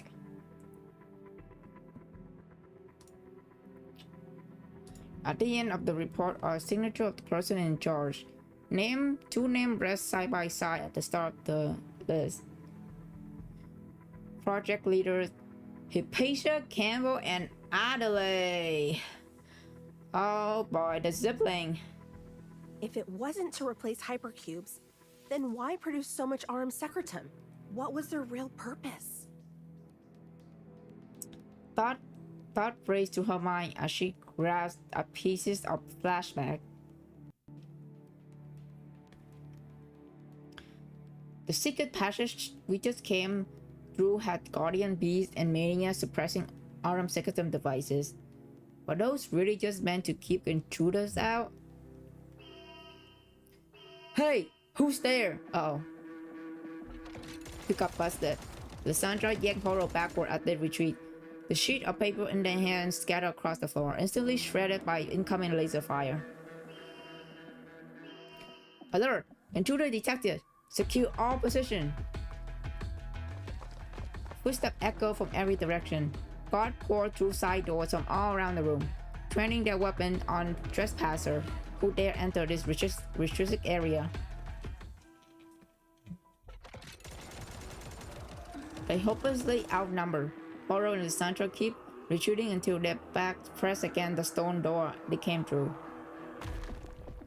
Behind them, faint tremor and savage roar reverberate through the door.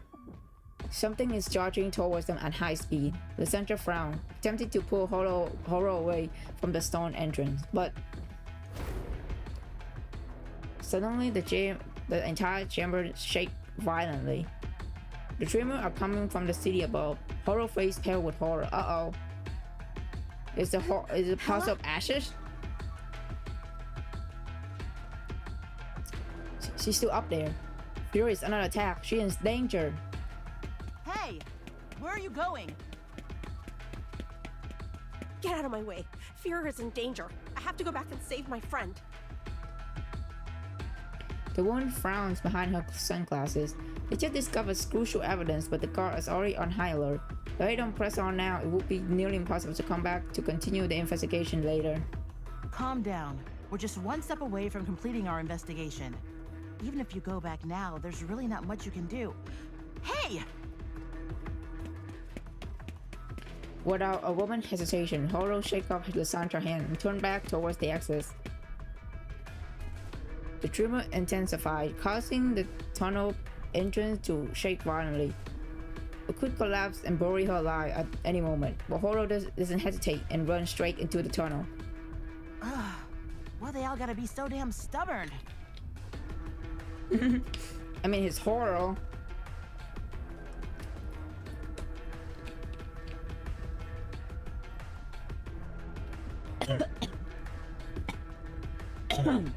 Oh god.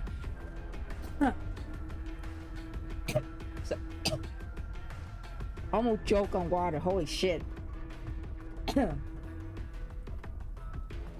She falls silent for a moment. Then once again she takes out that coin she always carry and flip it into the air.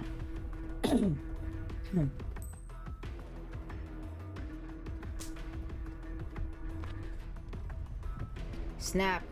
She catches the coin before it's completely fall.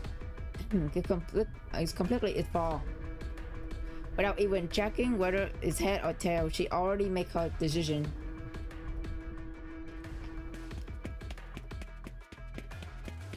Horo swings through the quaking tunnel while she smashed through several mechanisms along the way with her brute force. Even she has her limit. Suddenly the ground beneath her feet gives way and nearly plunged into a trap.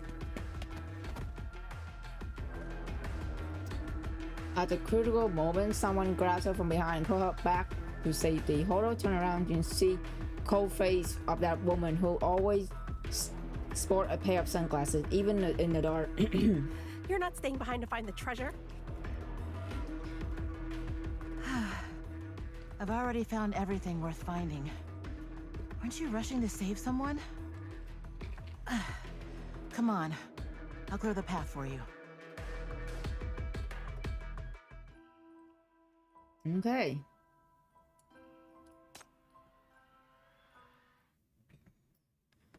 Fine, I'll claw through this stupid pipe.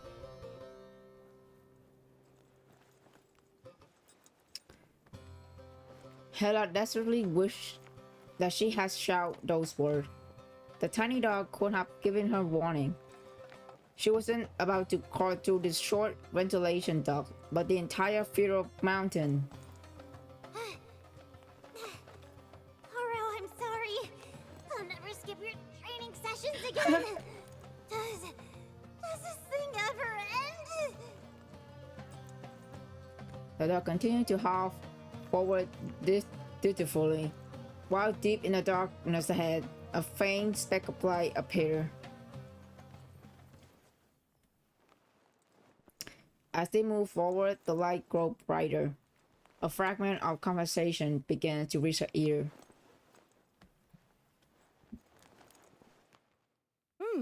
Well done, well done. I see you've got everything perfectly organized, my lady. From those Dis City outsiders to the Institute's Aurum Secretum.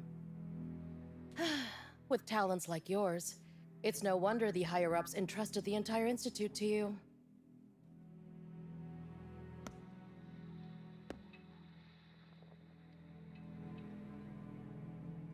That's dangerous. Is that dangerous woman from Fraser again, speaking unsincerely with as exaggerated gesture. Students leaned over to peer at Hypatia, who stand by the operations station. Oh? What's this? Hypatia is manipulating something on the bench. With each gesture of her hands, the metal began to melt and flow and combine into entirely new structure. They shimmer with Aurum Secretum's distinctive luster, yet appear different from what Hela had seen before. They're more refined, more perfect. Just a personal side project. That's all. They require minimal Aurum Secretum, yet can generate extensive protective formations. The strength issue of the first generation has already been solved. This new version has a shorter effective duration, but vastly increased power. The protection it provides is already approaching that of hypercube barriers. All this data was collected with help from both the townspeople and researchers, but... Never mind. You probably wouldn't be interested anyway. Let's get to the main issue, Synex. Has the family approved sending more staff to assist with the lab's evacuation? What do you think?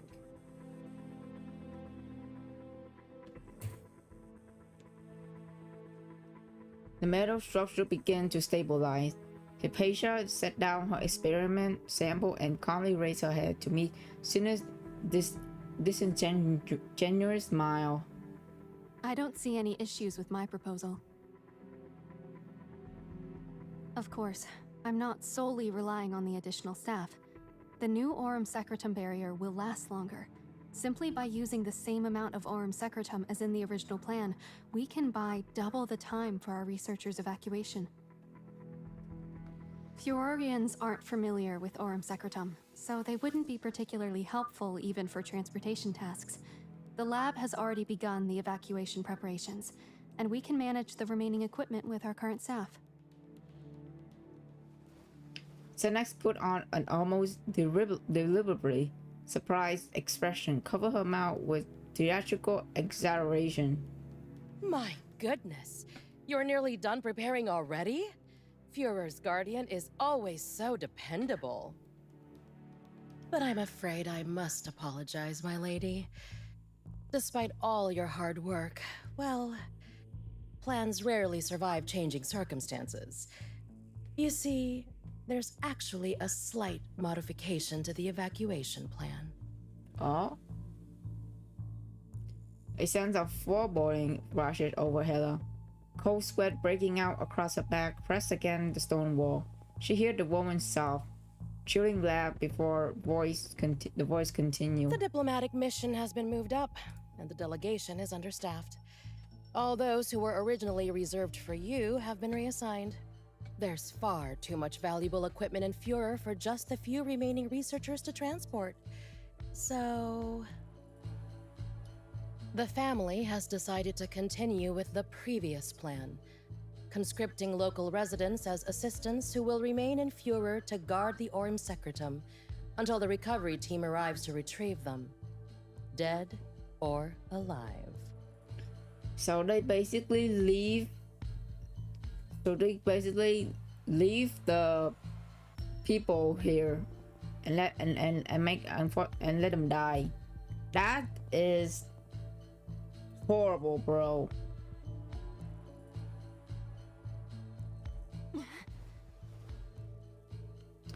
What does that mean?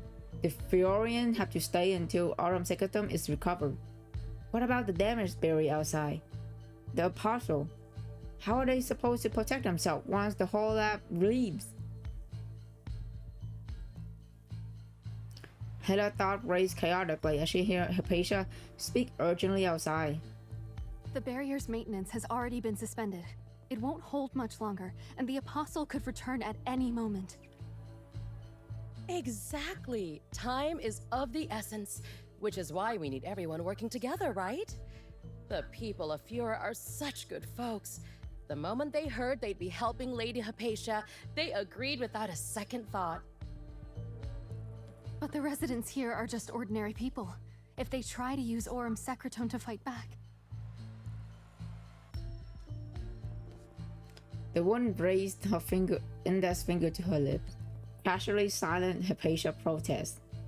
Miss Hypatia, they are to remain behind. This is the family's final say. Don't forget our mission. Your research was never merely about protecting some small city nestled in the rocks. On the contrary, Führer was built for Aurum Secretum and exists solely for it. This is merely a necessary choice for our progress. It's natural that you pity and sympathize with them, but Aurum Secretum is the Campbell family's critical plan for revitalizing all of Outlands. Its development and protection are so demanding that it requires these people to stay behind, toiling like beasts of burden until they're expended. Jesus. Of course, your research here has already earned high praise within the family. As for those people staying behind, well, they are equipped with Aurum Secretum, aren't they? Perhaps they'll survive somehow, don't you think? She leans in close to Hypatia. Her voice hypnotic whisper. Now is the time to put them to use. This is for the greater good, and as a Campbell, it should be your ultimate mission. We've come too far now. Can't let everyone's effort go to waste, can we? Hypatia trembled from head to toe. Her jaw clenched tight. The plan has never changed, has it? You never intended to spare Führer from the very beginning. I'm sorry, but you hear... I know you don't hear anything, but it's literally raining outside right now. Oh my god.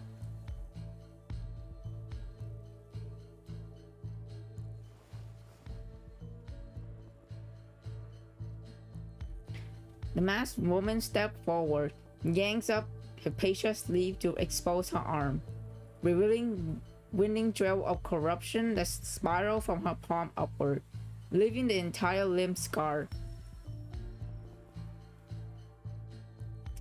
The same mark was seen on the Vorian who got backfired by Aurum Secretum while using the weapons. And what about you? You never told them the price of using Aurum Secretum either, Did you? Hypatia pulled back instantly. The woman released her with a smirk. Her tone grew more taunting. How beautiful. How hard must you have worked on this Orm Secretum barrier? I bet you've barely gotten any sleep in 10 days. Ugh, what a shame they'll never know how much you've done for them, overworking yourself day and night. Ugh, but all that work will now be mercilessly torn to shreds. Orm Secretum is such a great invention. It amplifies energy exponentially by resonating with it. Yes, there are some side effects, but from a strategic perspective, it far surpasses hypercubes in value. How could something this valuable be wasted on protecting some tiny refugee shelter?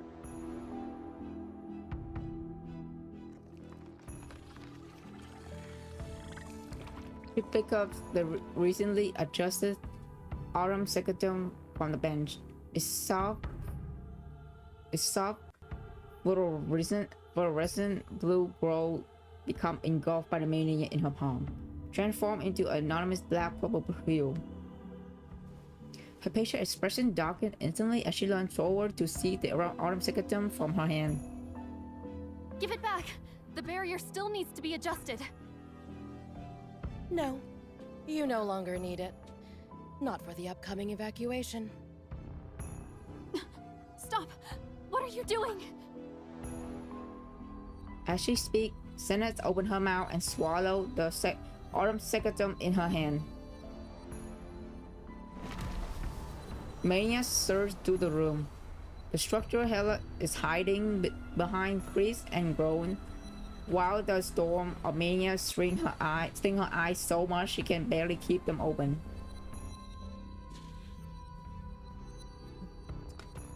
When the violent surge finally subsides, the room furnishing lies in ruin, yet the two figures at the center still remain standing. The instigator appeared completely unscathed, even licking her lips with lingering satisfaction. Now, about our evacuation plan. You will cooperate, won't you? Hypatia offered no response. Her head hung low, and though her back remained straight, she looked so small and fragile, as if she might collapse at any moment. Well then, consider yourself informed. Good night, my lady. Do get some rest. Sinnet gave a knowing smile, then turned and walked away. Silent finally returned to the room. Hypatia staggered forward, bracing herself against the bench with one hand. She took a deep breath, several deep breaths, but ultimately crumbled to the floor, trembling as she buried her face in the crook of her arm. A noise breaks the silence. Someone jumped down from the overhead ventilation duct, meeting his patient gaze as she looks up. Hello? Did you hear everything just now? Hela pressed her lips together, her expression tense. You gonna say yes to her? I don't know. Will you say no then? I don't know. No, you do know. You know perfectly well. You've known all along. But you still let the townspeople use the Aurum Secretum weapons!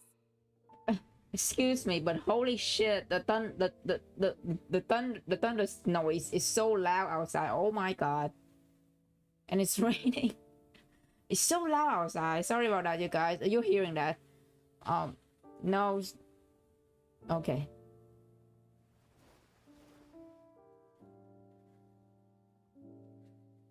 The girl across her averted her gaze, her voice barely audible. Here in White Sands, one must pay a price to protect oneself. This applies to everyone.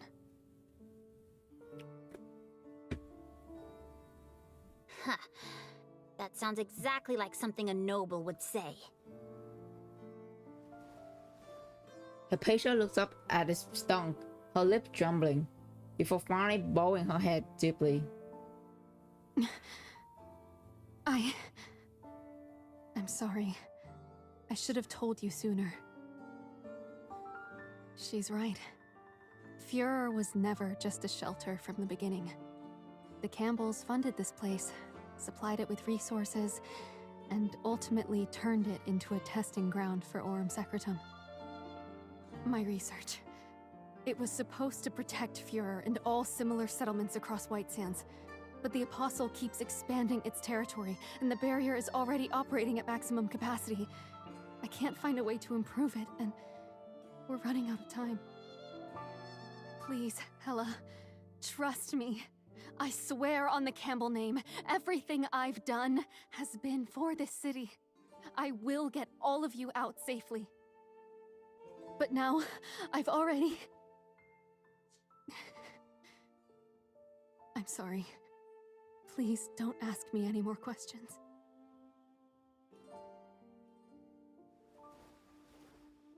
Hypatia gently takes Hela's hand.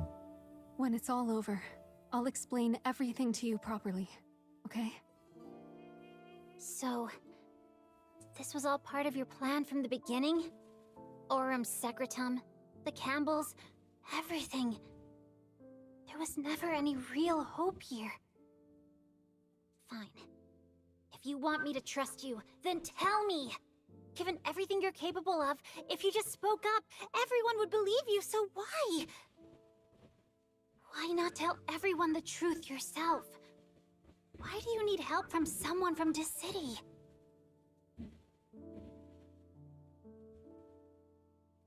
Hela's question completely stunned Hypatia, leaving her frozen in place.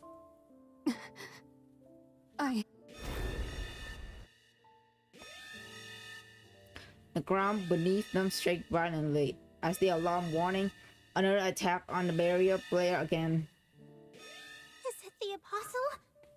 Crap, everyone in the city's in danger. We need to get down there. Hypatia? The girl remained frozen in place, head bowed, her voice so faint it's barely audible. I can't show myself publicly. If my family found out, then the final plan would also... To hell with the Campbells! To hell with your family! It's all bullshit! Yeah, listen to Hela. Something's get thrown down at Hypatia's feet, rolling several times before stopping in her sight. It's a small Aurum Secretum doll, the very object she had given to Hela to guide her way. The greater good? That's just a pretty excuse for using them! How can you even call yourself a noble if you can't even protect your own people, but instead suck them dry and use them as human shields? You're just a bunch of cowardly parasites hiding behind others! The Campbells. How are they any different from the Dis City mice they despise? Hela paused, her voice nearly breaking. Do you really think a noble's life is worth more than a commoner's? I thought you truly cared about them. That you were different from the others. I was wrong. Fine. If you won't save them, I will! Hela? Wait! Hela turned away and rushed outside amid violent tremor. Hela raced out of elevated lab and sprang downward, running straight into dust-covered Horror, who had just emerged from the underground. Hela, why are you coming out of the lab? That bunch of... Hey, no! We'll deal with them later! Ah! Another violent tremor shook the ground, as a massive rip opened beneath Hela's feet. Horror grabbed her from behind and pulled her back in time so she can regain her footing. Führer's defenses won't hold much longer. We can't risk losing the entire Legion here. We should retreat for now. Horror started to walk away, but Hela grabbed her arm. Wait! Before we leave, there's something more important. Oh boy.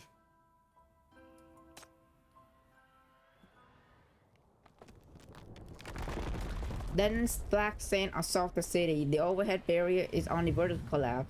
Cracks are spreading in the trembling rock structure. Sand wind and mania seep to this rip into fear, stinging exposed skin with every gust.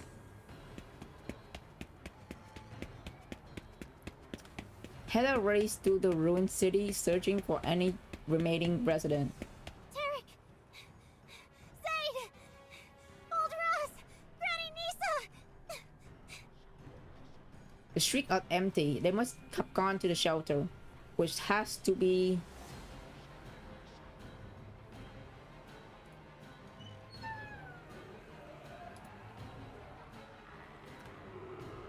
The cave entrance is barricaded with layers of wooden plank and rubble.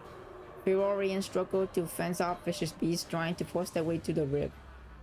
Their defenses are fragile, but they continue to fight with a grim determination. Tarek pulled wooden plank from a shelf, desperately reinforced the cave defenses. The outer barricades are being stripped away by the relentless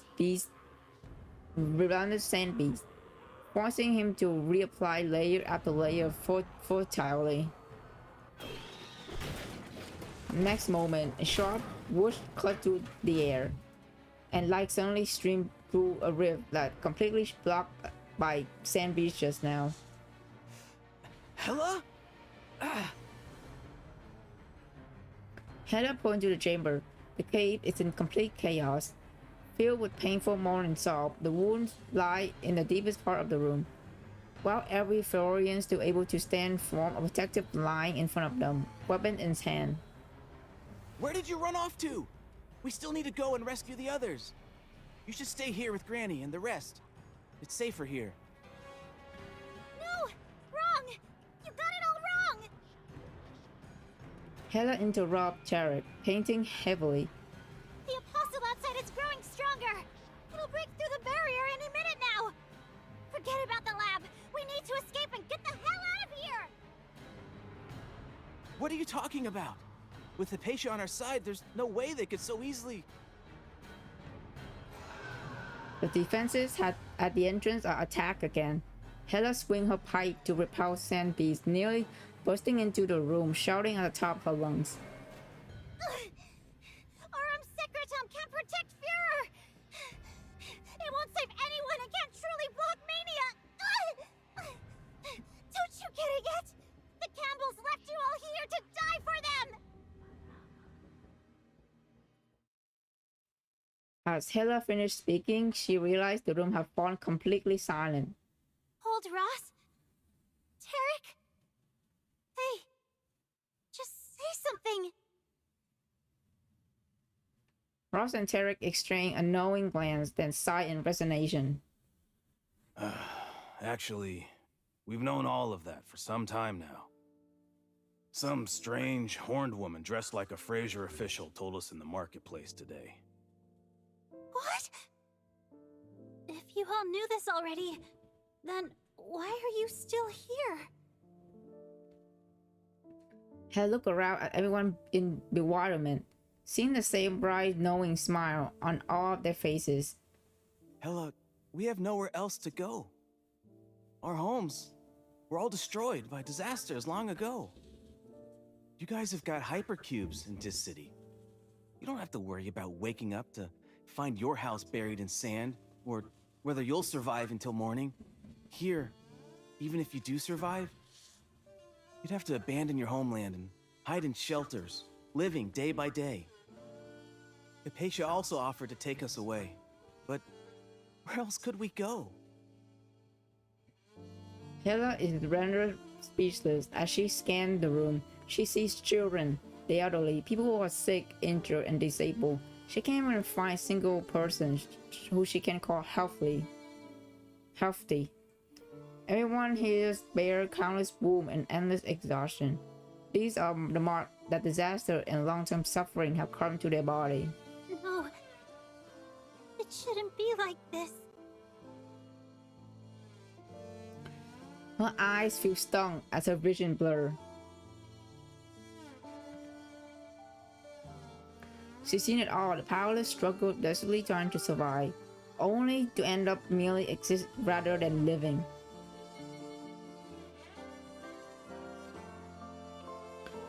The kind soul who suffer constantly still yearn for that one day hope might arrive.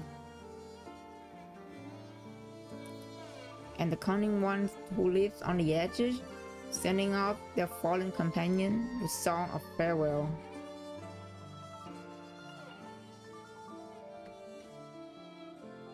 The shadow from her memories began to merge with the people before her. All of them so fragile, yet so resolute. There's no more material left in the chamber to reinforce the barricades. The growls outside of the cave grow louder. The defensive line is about to collapse. The wooden ball are shaking, but a pair of firm hands steady them. One by one, the Ferrarian moved past Hela to the front, filling in the gaps in the fence line, using their own body. Hypatia is smarter than all of us. She has knowledge and influence and is the genius of the Campbell family. She can accomplish things that none of us can do. But if you stay, you'll all die!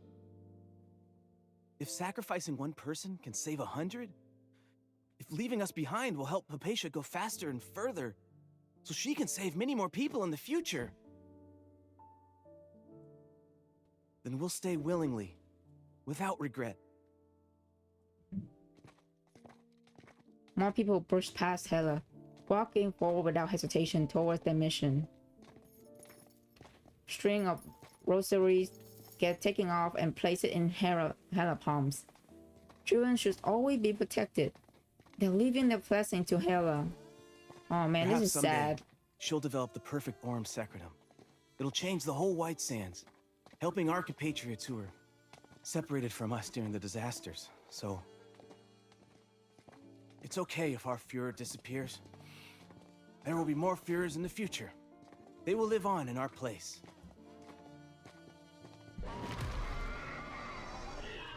Another growl. The chamber shakes as the barricades at the entrance collapse.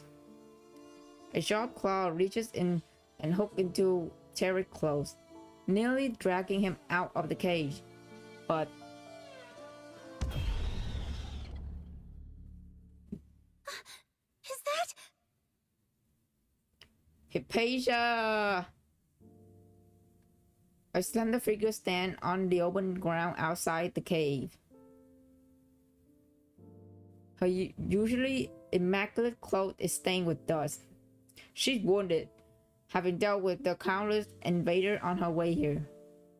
Fallen corpses litter the ground outside the cave. Unnatural protrusion can be seen in her hand. Bizarrely shaped metal penetrates her wrist, extending from the wound, climbing upward, deeply embedded in her flesh. It's good to see you back.